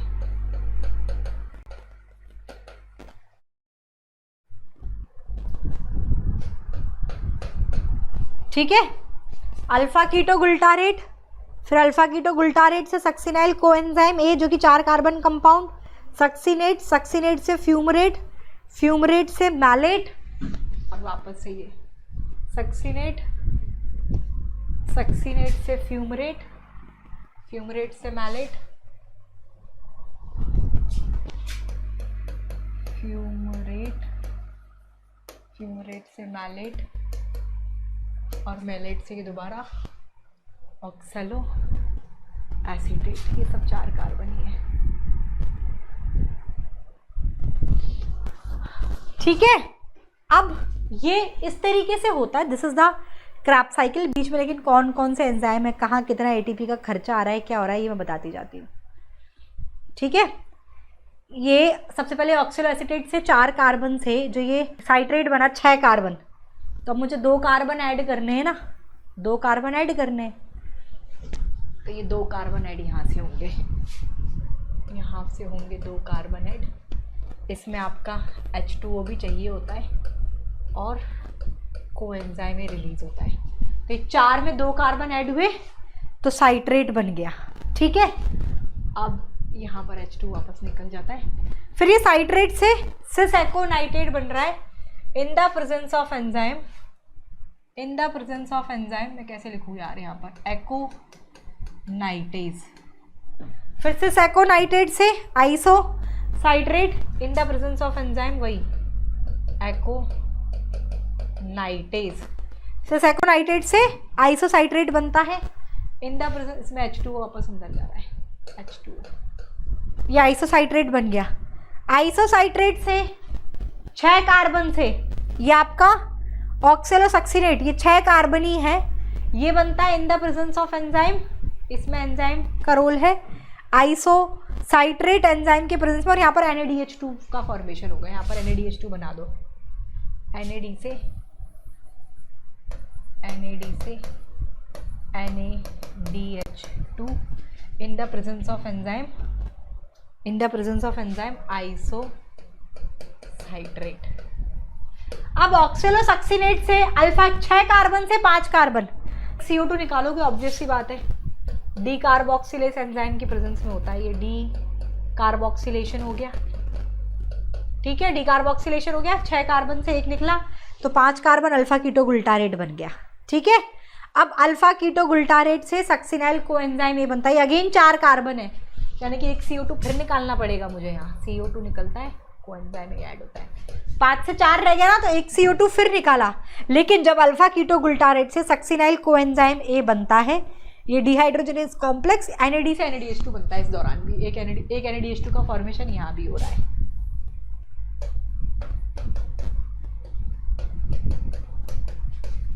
एंजाइम का रोल है डिहाइड्रोजनेज कॉम्प्लेक्स।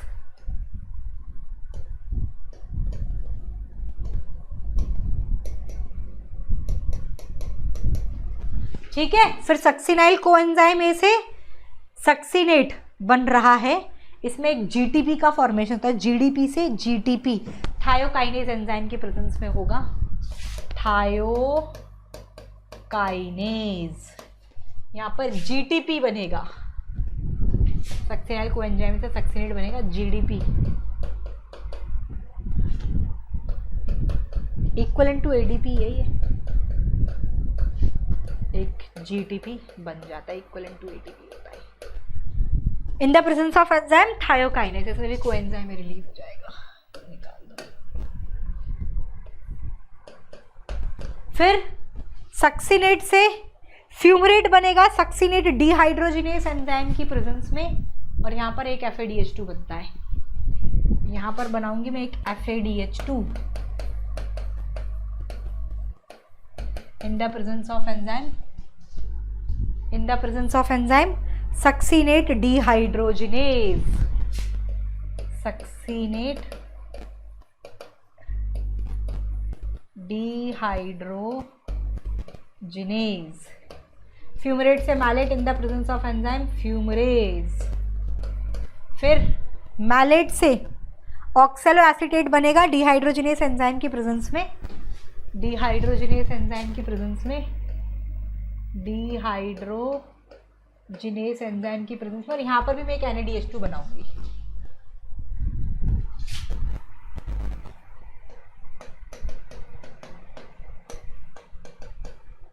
ये हुआ, this is the Krebs cycle, this is the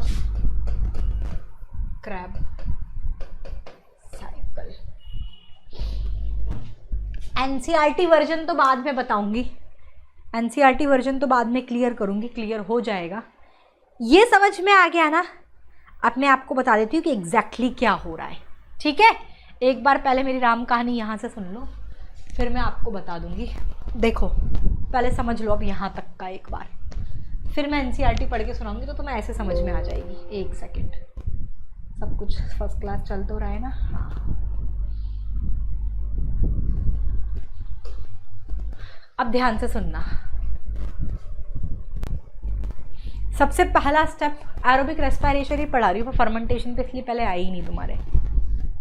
aerobic respiration में सबसे पहला स्टेप ग्लाइकोलाइसिस था।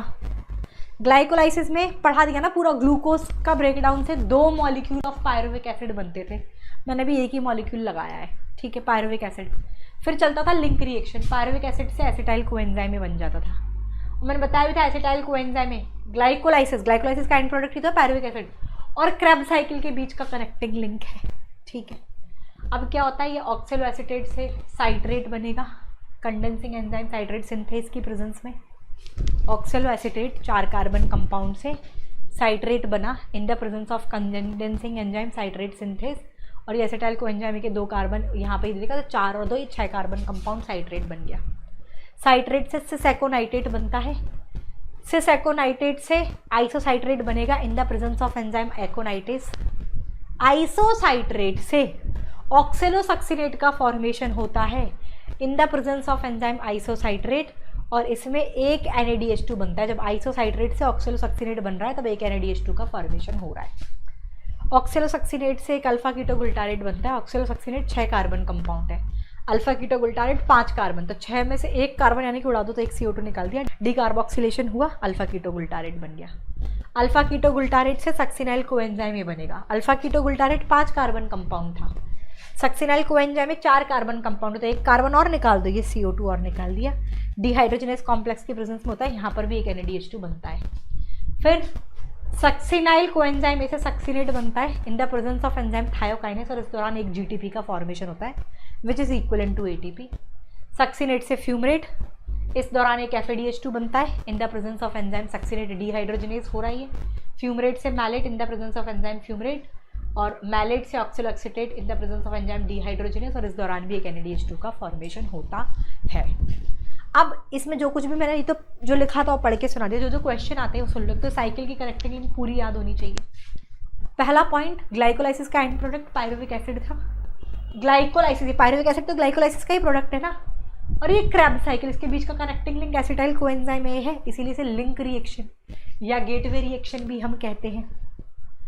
अब दूसरा वैरायटी की ऑक्सिलो एसीटेट के कंडेंसिंग एंजाइम साइट्रेट सिंथेस की साइट्रेट का फॉर्मेशन होता है। यहाँ से शुरुआत हो रही है आपके क्रैब साइकिल की पूरी क्रैब साइकिल के अंदर। इस पूरी की पूरी क्रैब साइकिल में एक NADH2 यहाँ बना, एक NADH2 यहाँ बना, और एक NADH2 यहाँ बना। In complete Krebs cycle, in complete Krebs cycle आपके टोटल एक तो 3 तो NADH2 बने, 3 NADH2 कहाँ बने याद होने चाहिए। एक NADH2 यहाँ बना है जब आइसोसाइट्रेट से ऑक्सैलोसक्सिनेट बनता है, अल्फा कीटोगुल्टारेट से सक्सिनाइल कोएंजाइम ये बन रहा है तब एक NADH2 यहाँ बना है, और मैलेट से जब ऑक्सैलो एसीटेट बनता है एक NADH2 यहाँ बना है। तो पूरी क्रैब साइकिल में 3 तो NADH2 बनते हैं, एक FADH2 बनता है जब सक्सिनेट से फ्यूमरेट बन रहा है, एक FADH2 बनेगा, और एक GTP which is equivalent to ATP बनता है। एक GTP कहाँ बनता है, जब सक्सिनाइल कोएंजाइम से सक्सिनेट बनता है, ठीक है। तो 3 NADH2, एक FADH2 और एक GTP ये बनता है इनकम्प्लीट क्रैब साइकिल के अंदर। अब for complete oxidation of glucose, glucose का एक मॉलिक्यूल था, उससे 2 मॉलिक्यूल ऑफ पायरुविक एसिड बने। ग्लाइकोलाइसिस तुम्हें एक बार चलानी पड़ेगी। अब ग्लाइकोलाइसिस के बाद link reaction, 1 molecule of pyruvic acid से एसिटाइल कोएंजाइम ए, 2 मॉलिक्यूल है तो लिंक रिएक्शन 2 बार चलानी पड़ेगी। एक एसिटाइल कोएंजाइम में से वो पूरा वो बन रहा है, तो क्रेब्स साइकिल भी 2 बार ही चलेगी, ये 2 बार चलेगी, लिंक रिएक्शन भी 2 बार चलेगी। सिर्फ ग्लाइकोलाइसिस 1 बार चल रहा है तुम्हारा, तो ये भी 2 बार चलेगी। तो यहाँ पर 2 बार लिंक रिएक्शन से तो 2 NADH2 तो यहाँ बन गए थे, फिर 2 NADH2। अब क्रेब्स साइकिल भी 2 बार चलाओगे तो 3 दूनी 6 NADH2 हो गए, चाहिए 2 FADH2, सबको मल्टीप्लाई बाय 2 कर दोगे और 2 GTP, ये इसमें जाएगा। क्यों?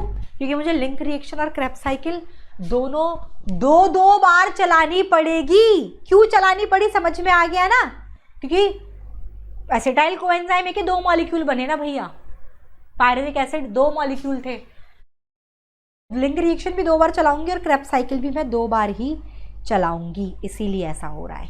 ठीक है, ये बाद में समझ में आ जाएगा, बाद में करवा दूंगी। ये पूरा ये समझ में आ गया ना, मैं तुम्हें डायरेक्टली NCERT पढ़ा देती हूँ, अब तुम्हें NCERT बड़े आसानी से समझ में आ जाएगी। ठीक है, क्योंकि हम डिटेल यहाँ पढ़ चुके हैं। अब आ जाओ NCERT पे।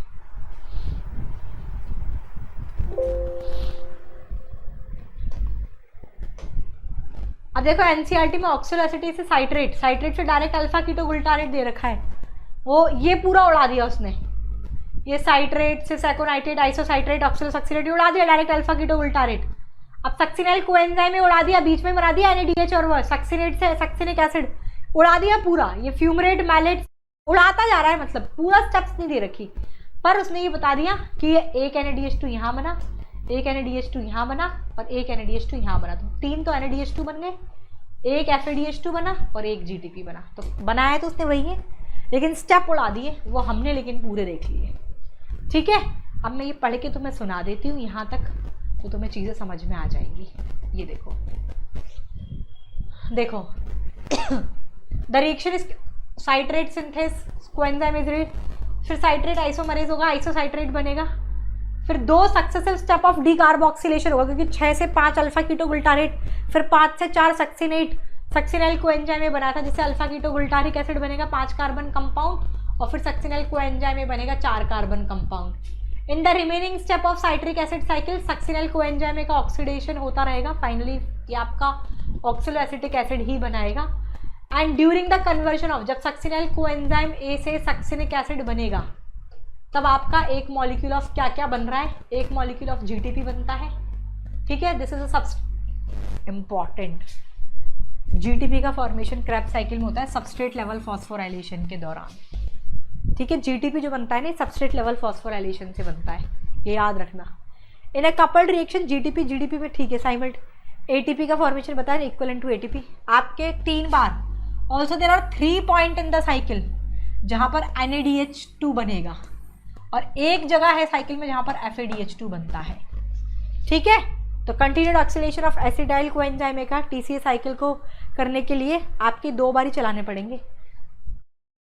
तो समरी इक्वेशन ये दे रखा, ये पूरा आपका है। ठीक है, अब कुल मिला के आप यहाँ ये और पॉइंट और नोट कर लो। ये तुमने पूरा डिटेल अपन ने देख लिया क्रेब्स साइकिल का, है ना।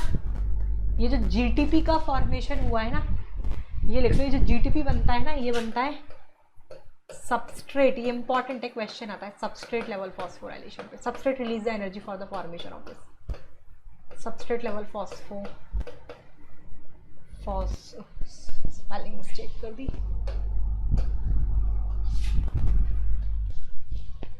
NCERT ना अधूरा दे रखा है बस, पर वो आउट ऑफ NCERT नहीं बोलेगा, वो बोलेगा तुम्हें समझ में कैसे आई फिर NCERT। तो समझने के लिए आपको डिटेल ही पढ़ना पड़ेगा। ठीक है, क्योंकि उसने सारा प्रोडक्ट तो दे ही रखा है, तो आपको पूरी आनी चाहिए। सबस्ट्रेट लेवल फॉस्फोराइलेशन पे बनता है, ये याद रखना। 3 NADH2, एक FADH2, एक GTP बनता है। GTP सबस्ट्रेट लेवल फॉस्फोराइलेशन पे बनता है। ये पूरा स्टेप क्रेब्स साइकिल का डिटेल डिस्कशन हम कर चुके हैं। ठीक है, तो अपना ये जो था क्रैब्स साइकिल पूरा हो गया है यहाँ पर, ये क्रैब्स साइकिल भी पूरा हो गया, तीसरा स्टेप। अब बचा है बस ETS and oxidative phosphorylation, fourth step which is involve in the process of aerobic respiration. लेकिन इससे पहले कि मैं ये ETS एंड ऑक्सीडेटिव फॉस्फोराइलेशन पढ़ाऊँ आपको, चलो पहले मैं ये पढ़ा देती हूँ। फर्मेंटेशन रह गया ना तुम्हारा, ये मैं एरोबिक रेस्पिरेशन तो यहाँ से अब रीड आउट करवा देती हूँ, मैं तो पढ़ा चुकी हूँ मैं, तो मैं ये रीड आउट करा देती हूँ। ये वाला पॉइंट मैंने NCERT से नहीं पढ़ाया तुम्हें ना, और इसके पहले ये वाला पॉइंट नहीं पढ़ाया फर्मेंटेशन, इससे पहले कि NCERT पूरी पढ़ा दी, तो पहले यही करवा देती हूँ आज मैं। आ जाओ, तो सबसे पहले तो मैं ये वाला सेक्शन पढ़ा देती हूँ क्योंकि मैं पढ़ा चुकी हूँ देखा जाए तो वैसे। आ जाओ। For aerobic respiration to take place within the mitochondria, final product of glycolysis that is the pyruvate, ये ट्रांसपोर्ट होता है साइटोप्लाज्म से माइटोकॉन्ड्रिया में। क्या क्या इवेंट्स हैं एरोबिक रेस्पिरेशन के दे रखा है। सबसे पहले the complete oxidation of pyruvate by step wise removal of सारे हाइड्रोजन और 3 मॉलिक्यूल ऑफ CO2 निकलेगा। फिर ये इलेक्ट्रॉन हाइड्रोजन एटम से पास होते हुए ATP का फॉर्मेशन कैसे कराता है ये पूरा, यानी कि कुल मिला के वही है glycolysis, link reaction, Krebs cycle, ETS and oxidative phosphorylation. What is interesting to note is that the first process जो कि माइटोकॉन्ड्रियल मैट्रिक्स के अंदर हो रहा है, while the second process inner mitochondrial membrane में होता है, crabs cycle inner mitochondrial membrane में होगा। Pyruvate which is formed by the glycolytic catabolism of carbohydrate, ये साइटोसॉल में होता है। क्रैब्स साइकिल जो है, ये मैंने नहीं लिखा है ना तुम्हें, मैंने इसका तो लिखा दिया साइट, हाँ लिखा दिया ना, ये माइटोकॉन्ड्रियल मैट्रिक्स में हो रहा है। ETS इनर माइटोकॉन्ड्रियल मेम्ब्रेन में होगा, अभी लिखा दूंगी, पढ़ाया नहीं इसलिए, बाकी मैंने तुम्हें लिखा दिया माइटोकॉन्ड्रियल मैट्रिक्स में होता है। ग्लाइकोलाइसिस साइटोसॉल में होता है, ऑलरेडी लिखा दिया था। ये पायरुविक एसिड जहाँ बनता है ये साइटोसॉल के अंदर होता है लोकेटेड। ये second process inner mitochondrial membrane में, ये ETS होगा, जो भी नहीं पढ़ा है इसलिए मैंने लिखवा रही। पायरुवेट जो ग्लाइकोलाइसिस से बनता है, ठीक है, ये ठीक है। इसमें क्या क्या रिएक्शंस होती है, the reaction catalysed by pyruvate dehydrogenase required बहुत सारे कोएंजाइम्स NAD+। ये देखो पायरुविक एसिड कोएंजाइम A, ये लिंक रिएक्शन दे रखा है ना, पायरुवेट डिहाइड्रोजनेस एंजाइम की प्रेजेंस है, एसिटाइल कोएंजाइम में बनाता है, और एक NADH+ इस दौरान बनता है। तो ये आपकी कुल मिला के उसने दे दी लिंक रिएक्शन हो गई है। अब during this process as I told you 2 molecule of NADH are produced. क्यों? क्योंकि ये 2 बार चलेगी ना link reaction from the metabolism of 2 molecule of pyruvic acid, क्योंकि एक बार ही ग्लाइकोलाइसिस से तो 2 मॉलिक्यूल ऑफ पायरुविक एसिड बने थे ना, तो 2 बार लिंक रिएक्शन चलाओगे तो 2 मॉलिक्यूल ऑफ NADH बनेगा, डिस्कस कर लिया। अब तो 2 एसिटाइल कोएंजाइम ए बने, इसलिए क्रैब्स साइकिल भी 2 बार चलेगी। एसिटाइल कोएंजाइम में फिर ये आपके ट्राइकार्बोक्सिलिक एसिड साइकिल, यानी कि क्रैब्स साइकिल के अंदर एंटर करती है। क्रैब्स साइकिल नाम पड़ा था हैंस क्रैब्स, साइंटिस्ट के नाम के ऊपर बेस्ड है।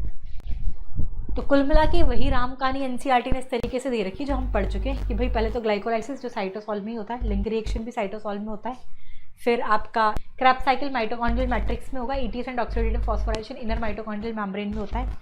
लिंक रिएक्शन के बारे में बता दिया, ये लिंक रिएक्शन में बता दिया कि भाई 2 बार ही चलेगी link reaction for the complete oxidation of glucose. एक ग्लूकोज से 2 मॉलिक्यूल ऑफ पायरुविक एसिड बने, तो मुझे 2 बार चलानी पड़ेगी, तो 2 NADH बनेंगे। और क्रैब्स साइकिल भी मैं 2 बार चलाऊंगी, दैट्स इट। क्रैब्स साइकिल फिर पूरा डिस्कस कर चुके हम, ठीक है। ETS एंड ऑक्सीडेटिव फॉस्फोराइलेशन मुझे पढ़ना है, देखो एक क्लास और लगाऊंगी अभी तो मैं इसकी, ETS पढ़ाऊंगी, और ये रेस्पिरेटरी बैलेंस शीट, ये एम्फीबॉलिक पाथवे, ये तो खैर इतना सा रह गया यार, रेस्पिरेटरी क्वेश्चन दे रखे हैं, फिर एक ही क्लास में कर लेंगे, 2 क्लास करने की ज़रूरत नहीं है इसकी। सिर्फ ETS के लिए क्या अलग से क्लास लगाऊं? आ जाओ, फर्मेंटेशन पढ़ा देती हूँ मैं, बस वो तो रह गया मेरा NCERT में, ये इसके पहले।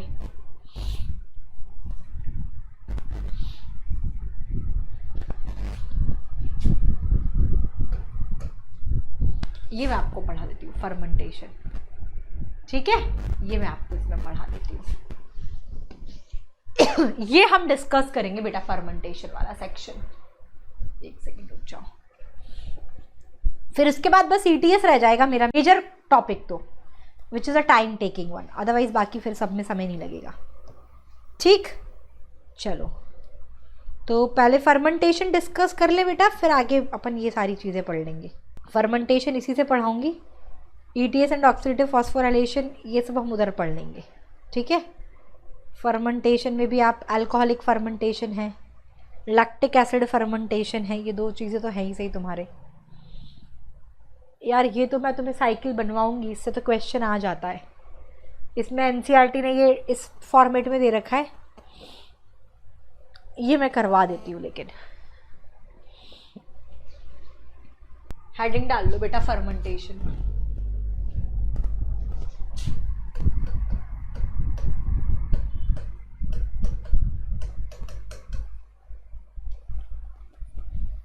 एक तो अपन पढ़ेंगे अल्कोहलिक फर्मेंटेशन,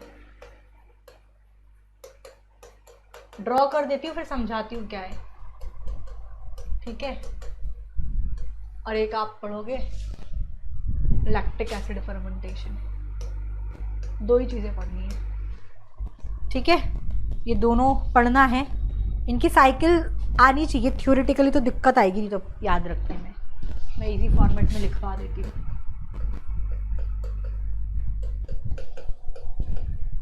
ये 2 टाइप है। क्या कैसे डिटेल डिस्कस करती हूँ बेटा। सबसे पहले अल्कोहलिक फर्मेंटेशन देखेंगे हम क्या होता है, ठीक है बेटा। तो फर्मेंटेशन देख रहे थे हम। फर्मेंटेशन के अंदर एक आपका अल्कोहलिक फर्मेंटेशन है, एक आपका लैक्टिक एसिड फर्मेंटेशन है। सबसे पहले मैं अल्कोहलिक फर्मेंटेशन आपके साथ डिस्कस कर लेती हूँ। पहले मेरे साथ साथ ड्रॉ कर दो, then I will explain you what is happening over here, ठीक है।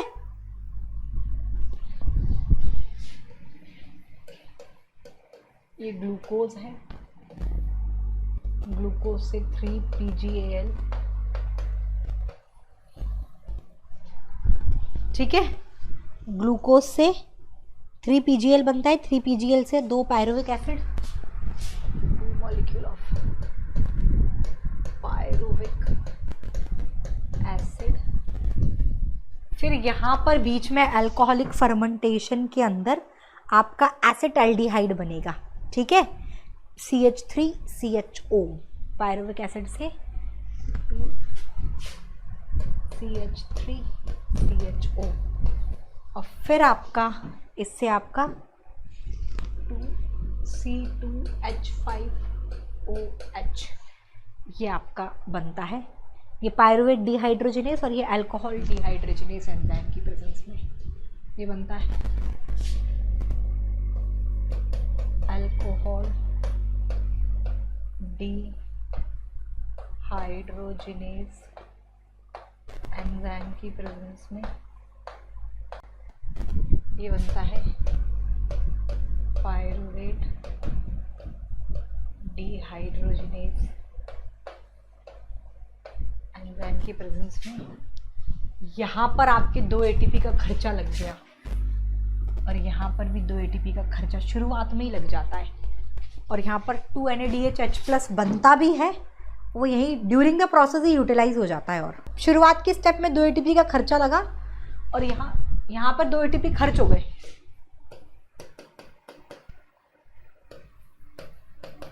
और यहाँ पर फिर 2 ATP बन भी गए, और यहाँ पर ये जब 3PgAl से पायरुविक एसिड बन रहा है ना, तो 2 ATP बनता है और 2 NADH+ भी बनता है।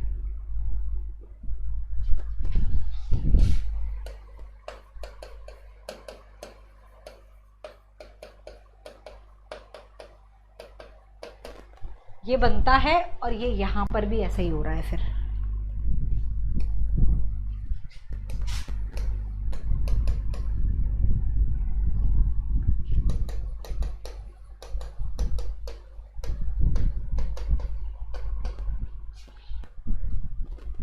ये ड्यूरिंग द प्रोसेस ही यूटिलाइज हो रहा है।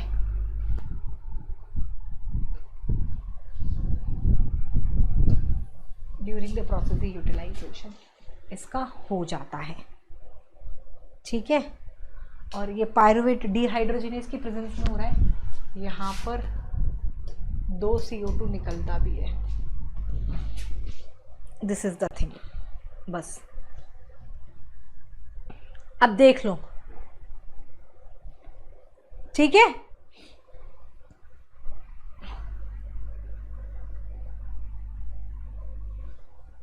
इसमें क्या हो रहा है बेटा, अल्कोहलिक फर्मेंटेशन के अंदर आपका पायरुविक एसिड का मतलब इनकम्प्लीट ऑक्सीडेशन हो रहा है ग्लूकोज का, पायरुविक एसिड इसमें इथेनॉल और CO2 में कन्वर्ट हो रहा है, ठीक है।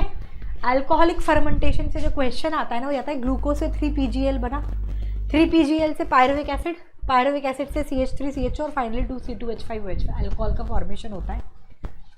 पहली स्टेप में 2 ATP का खर्चा लगा, दूसरी स्टेप में 2 ATP बनी और यहाँ पर 2 NADH+ बना, लेकिन ये इसका कुछ वो नहीं हुआ नेट गेन। क्यों? पायरुविक एसिड से ये बनता है, CO2 रिलीज होता है यहाँ पर। अब ये जो 2 NADH+ बना ना, ये ड्यूरिंग द प्रोसेस ही आप देख लो ये यूटिलाइज हो रहा है। ये होता है अल्कोहलिक फर्मेंटेशन के अंदर। ये जो 2 NADH+ है ड्यूरिंग द प्रोसेस ही इसका यूटिलाइजेशन हो जाता है।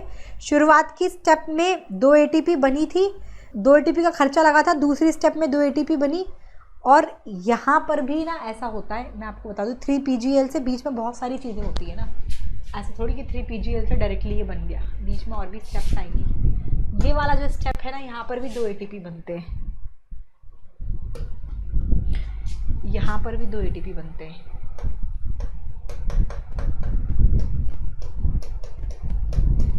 तो अल्कोहलिक फर्मेंटेशन के अंदर जो 2 NADH2H+ है, ये तो ड्यूरिंग द प्रोसेस ही इसका यूटिलाइजेशन हो जाता है, इसका कुछ gain during the process utilise हो जाएगा। जैसा कि आप देख सकते हैं ना, ड्यूरिंग द प्रोसेस ही यूटिलाइज हो गया।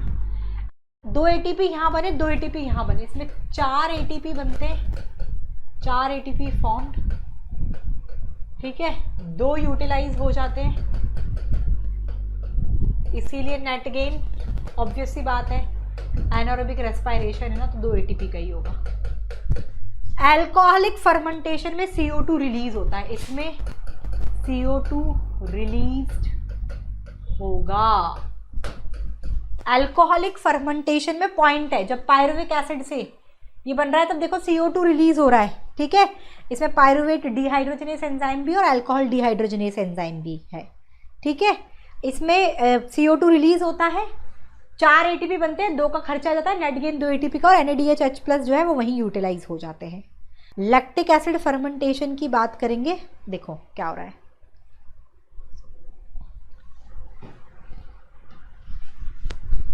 इसमें भी पहला स्टेप तो वही ग्लूकोज से 3PgAl,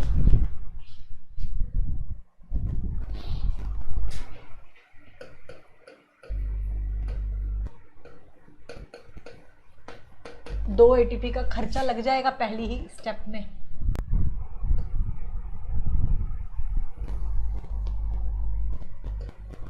फिर वही बीच में ऐसे मल्टीपल, फाइनली ये पायरुविक एसिड बनेंगे 2।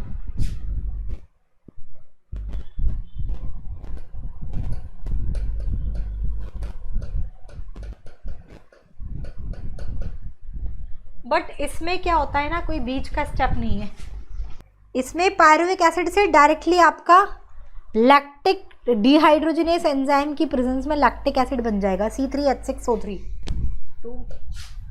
अरे यार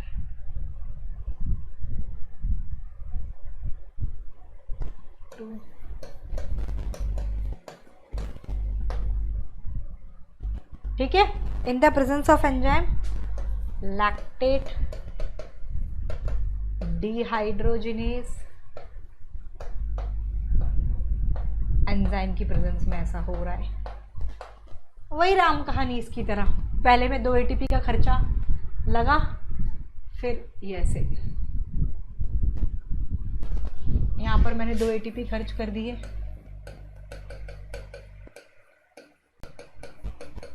फिर मैंने यहाँ 2 ATP बना लिए,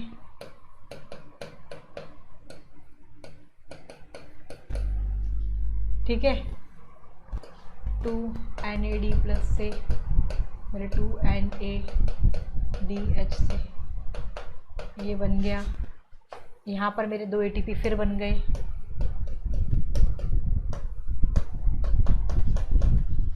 और यहाँ पर अगेन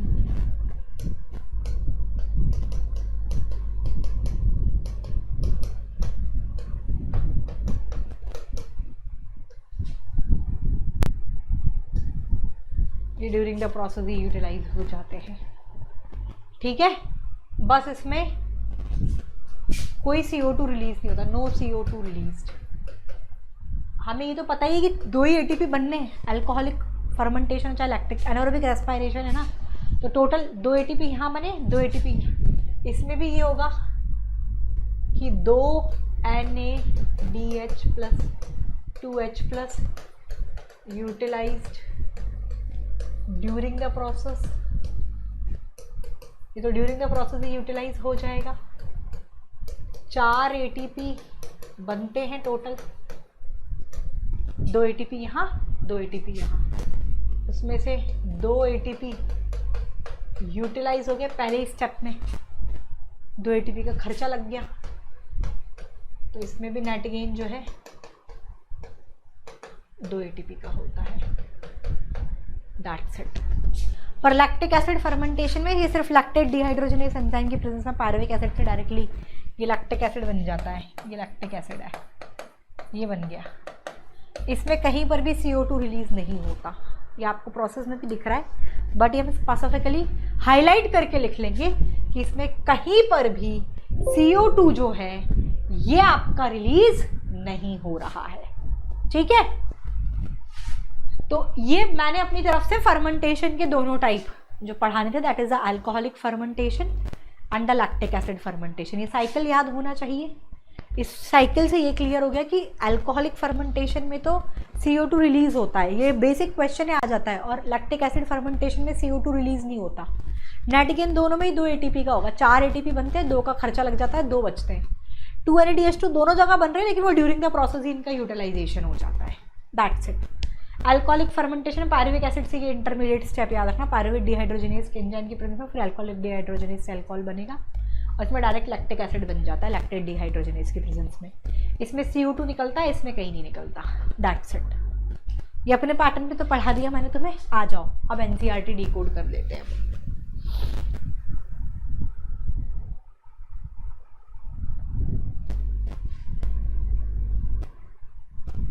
कहाँ गया फर्मेंटेशन? ये तो पढ़ा दिया बेटा, ग्लाइकोलाइसिस तो NCERT, फर्मेंटेशन बच रहा है ना बस। देखो NCERT क्या कहती है, फर्मेंटेशन से बाय द ईस्ट, ऑब्वियस सी बात है इनकम्प्लीट ऑक्सीडेशन ही होगा ग्लूकोज का under the anaerobic condition by set of reaction जहां पर pyruvic acid is converted to CO2 and ethanol. The enzyme pyruvic acid decarboxylase enzyme था, और अभी पढ़ा था अल्कोहल डिहाइड्रोजनेस, ये इस रिएक्शन को कैटलाइज करेगा। कुछ ऑर्गेनिजम्स हैं जैसे कि बैक्टीरिया लैक्टिक एसिड का प्रोडक्शन करते हैं, ये तो अल्कोहलिक फर्मेंटेशन की बात करी, ये तो अल्कोहलिक फर्मेंटेशन है जिसमें आपके दोनों का रोल था ना, पायरुविक एसिड डिकार्बोक्सिलेज और अल्कोहल डिहाइड्रोजनेस। ये देखो पायरुविक डिहाइड्रोजनेस और अल्कोहल डिहाइड्रोजनेस अल्कोहलिक फर्मेंटेशन में था। लैक्टिक एसिड फर्मेंटेशन में सिर्फ लैक्टेट डिहाइड्रोजनेस की प्रेजेंस में लैक्टिक एसिड बनता था। ये देख लो, NCERT नहीं दे रखा है। अदर ऑर्गेनिज्म लाइक कुछ बैक्टीरिया जो है लैक्टिक एसिड का फॉर्मेशन करते हैं पायरुविक एसिड से। The step involve should in the figure 14.2 इसमें दे रखा है। ये ग्लूकोज से वो 3-PGAL, फाइनली वो पायरुविक एसिड से डायरेक्टली लैक्टिक एसिड बन जाता है। ठीक है, और एक में इथेनॉल प्लस CO2, ये CO2 रिलीज होता है ना, ये अल्कोहलिक फर्मेंटेशन है। उसमें साइकिल ऐसे दे रखी है, ये अल्कोहलिक फर्मेंटेशन है जिसमें CO2 रिलीज हो रहा है। ये वाला लैक्टिक एसिड फर्मेंटेशन है, ये एक ही तो स्टेप का रोल था। ये लैक्टिक एसिड फर्मेंटेशन हो गया, हमने अच्छे से लिख लिया। ठीक है, इस पूरी स्टेप में ये NADH तो ड्यूरिंग द प्रोसेस ही यूटिलाइज होता है और 2 ATP का गेन होता है, क्योंकि 2 पहले में ही खर्चा लग जाता है, टोटल 2 बनते हैं, हमने देख ही लिया था। देखो इन एनिमल सेल ऑल्सो, जैसे कि मसल्स के अंदर एक्सरसाइज के दौरान जब इनएडिक्वेट ऑक्सीजन होता है सेलुलर रेस्पिरेशन के लिए, तो पायरुविक एसिड रिड्यूस होता है लैक्टिक एसिड से बाय लैक्टेट डिहाइड्रोजनेस। ये NADH+ जो है ये रीऑक्सीडाइज होता है दोनों ही प्रोसेस के अंदर, और ड्यूरिंग द प्रोसेस ही यूटिलाइजेशन होता है, बात करी ली। In both lactic acid and alcoholic fermentation बहुत ज़्यादा एनर्जी रिलीज नहीं होती, ऑलरेडी पढ़ा है। एनारोबिक रेस्पिरेशन में less than 7% of total energy of glucose ही तो रिलीज होता है। Less than 7% of the energy in glucose is released, already discussed, हमने पहले अपने नोट्स में लिख लिया कि आपके एनारोबिक रेस्पिरेशन में less than 7% of total energy of glucose release होता है, ठीक है। इधर ये अल्कोहल या फिर एसिड या फिर अल्कोहल बनाएगा। नेट एटीपी कितना होता है इसमें पता है, 2 एटीपी का गेन होता है। What is the net ATP that is synthesize और how many ATP are synthesize and deduct the number of ATP utilize during the glycolysis. पढ़ लिया था, बने 4 थे, 2 का खर्चा लग जाता है तो 2 ही बचते हैं, ठीक है। बस यही इसमें दे रखा है, ठीक है, ये दे रखा है। अब ये एरोबिक रेस्पिरेशन का दे रखा है, द प्रोसेस जिसमें कंप्लीट ऑक्सीडेशन होता है, पढ़ लिया हमने पहले ही। एरोबिक में तो कंप्लीट ऑक्सीडेशन होता है CO2 और H2O के अंदर। 786 किलो कैलोरी एनर्जी निकलती है इसमें इन the presence of oxygen. CO2 और वाटर रिलीज होगा। Large amount of energy present in the substrate, कितना होता है हमने पढ़ा है बकायदा, ये है 786 kilo calorie energy. This type of respiration higher organisms के अंदर कॉमन है और ये हमने पढ़ लिया कि एरोबिक रेस्पिरेशन में क्या है। हमने पहले type of respiration aerobic anaerobic में डिफरेंस करके पढ़ा चुकी ना कि एरोबिक ऑक्सीजन की प्रेजेंस में हो रहा है, एनारोबिक उसकी एब्सेंस में हो रहा है। एरोबिक में कंप्लीट ऑक्सीडेशन हो रहा है, इनएरोबिक में इनकम्प्लीट ऑक्सीडेशन हो रहा है। एरोबिक रेस्पिरेशन में 686 किलो कैलोरी एनर्जी रिलीज हो रही है। एनारोबिक रेस्पिरेशन में less than 7% of total energy of glucose release हो रही है। एरोबिक रेस्पिरेशन 36 या 38 एटीपी बनते हैं, उसका हिसाब किताब ETS के बाद पढ़ाऊंगी। और एनारोबिक रेस्पिरेशन में 2 एटीपी जो मैं पढ़ा चुकी, ठीक, ये हो गया। फिर एरोबिक रेस्पिरेशन के स्टेप्स की बात हम कर चुके। इसमें मैंने स्टेप्स की बात करूँ, एरोबिक रेस्पिरेशन का पहला स्टेप ये देखो, ऐसे करके मैंने तो तुम्हें लिखा था, ग्लाइकोलाइसिस पढ़ा दिया, लिंक रिएक्शन पढ़ा दिया, क्रैब साइकिल पढ़ा दिया। अब जो बचा है it is ETS and oxidative phosphorylation. ये मैं अपने नेक्स्ट सेशन में प्रोसीड करूंगी और नेक्स्ट सेशन में हम ये चैप्टर खत्म कर देंगे। सिर्फ ये ETS देखो कितना सा सेक्शन रहता है, ये पूरा पढ़ लिया मैंने, पूरी NCERT करा दी यहाँ पे, रंगारंग कार्यक्रम हो गया, देख लिया तुमने।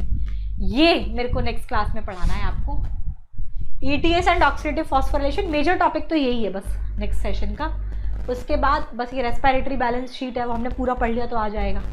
ये एम्फीबॉलिक पाथ पे रेस्पिरेटरी क्वेश्चन, छोटू सा सेक्शन है, बहुत ज़्यादा समय नहीं लगाएगा। तो ये जो पूरा चैप्टर है हम अपनी नेक्स्ट क्लास में कवर कर लेंगे। That's all. It is all about this. It is all about my today's session. Thank you so much guys for watching this video. Please hit the like button if you really like this video and share the link as much as you can. Channel पे नए हैं, इसे अभी तक subscribe नहीं किया है तो सब्सक्राइब करके बेल आइकन हिट कर दें जिससे कि आप कोई भी नोटिफिकेशन मिस ना करें। तो that's it. That's all about this. Thank you. Bye bye. See you in the next class.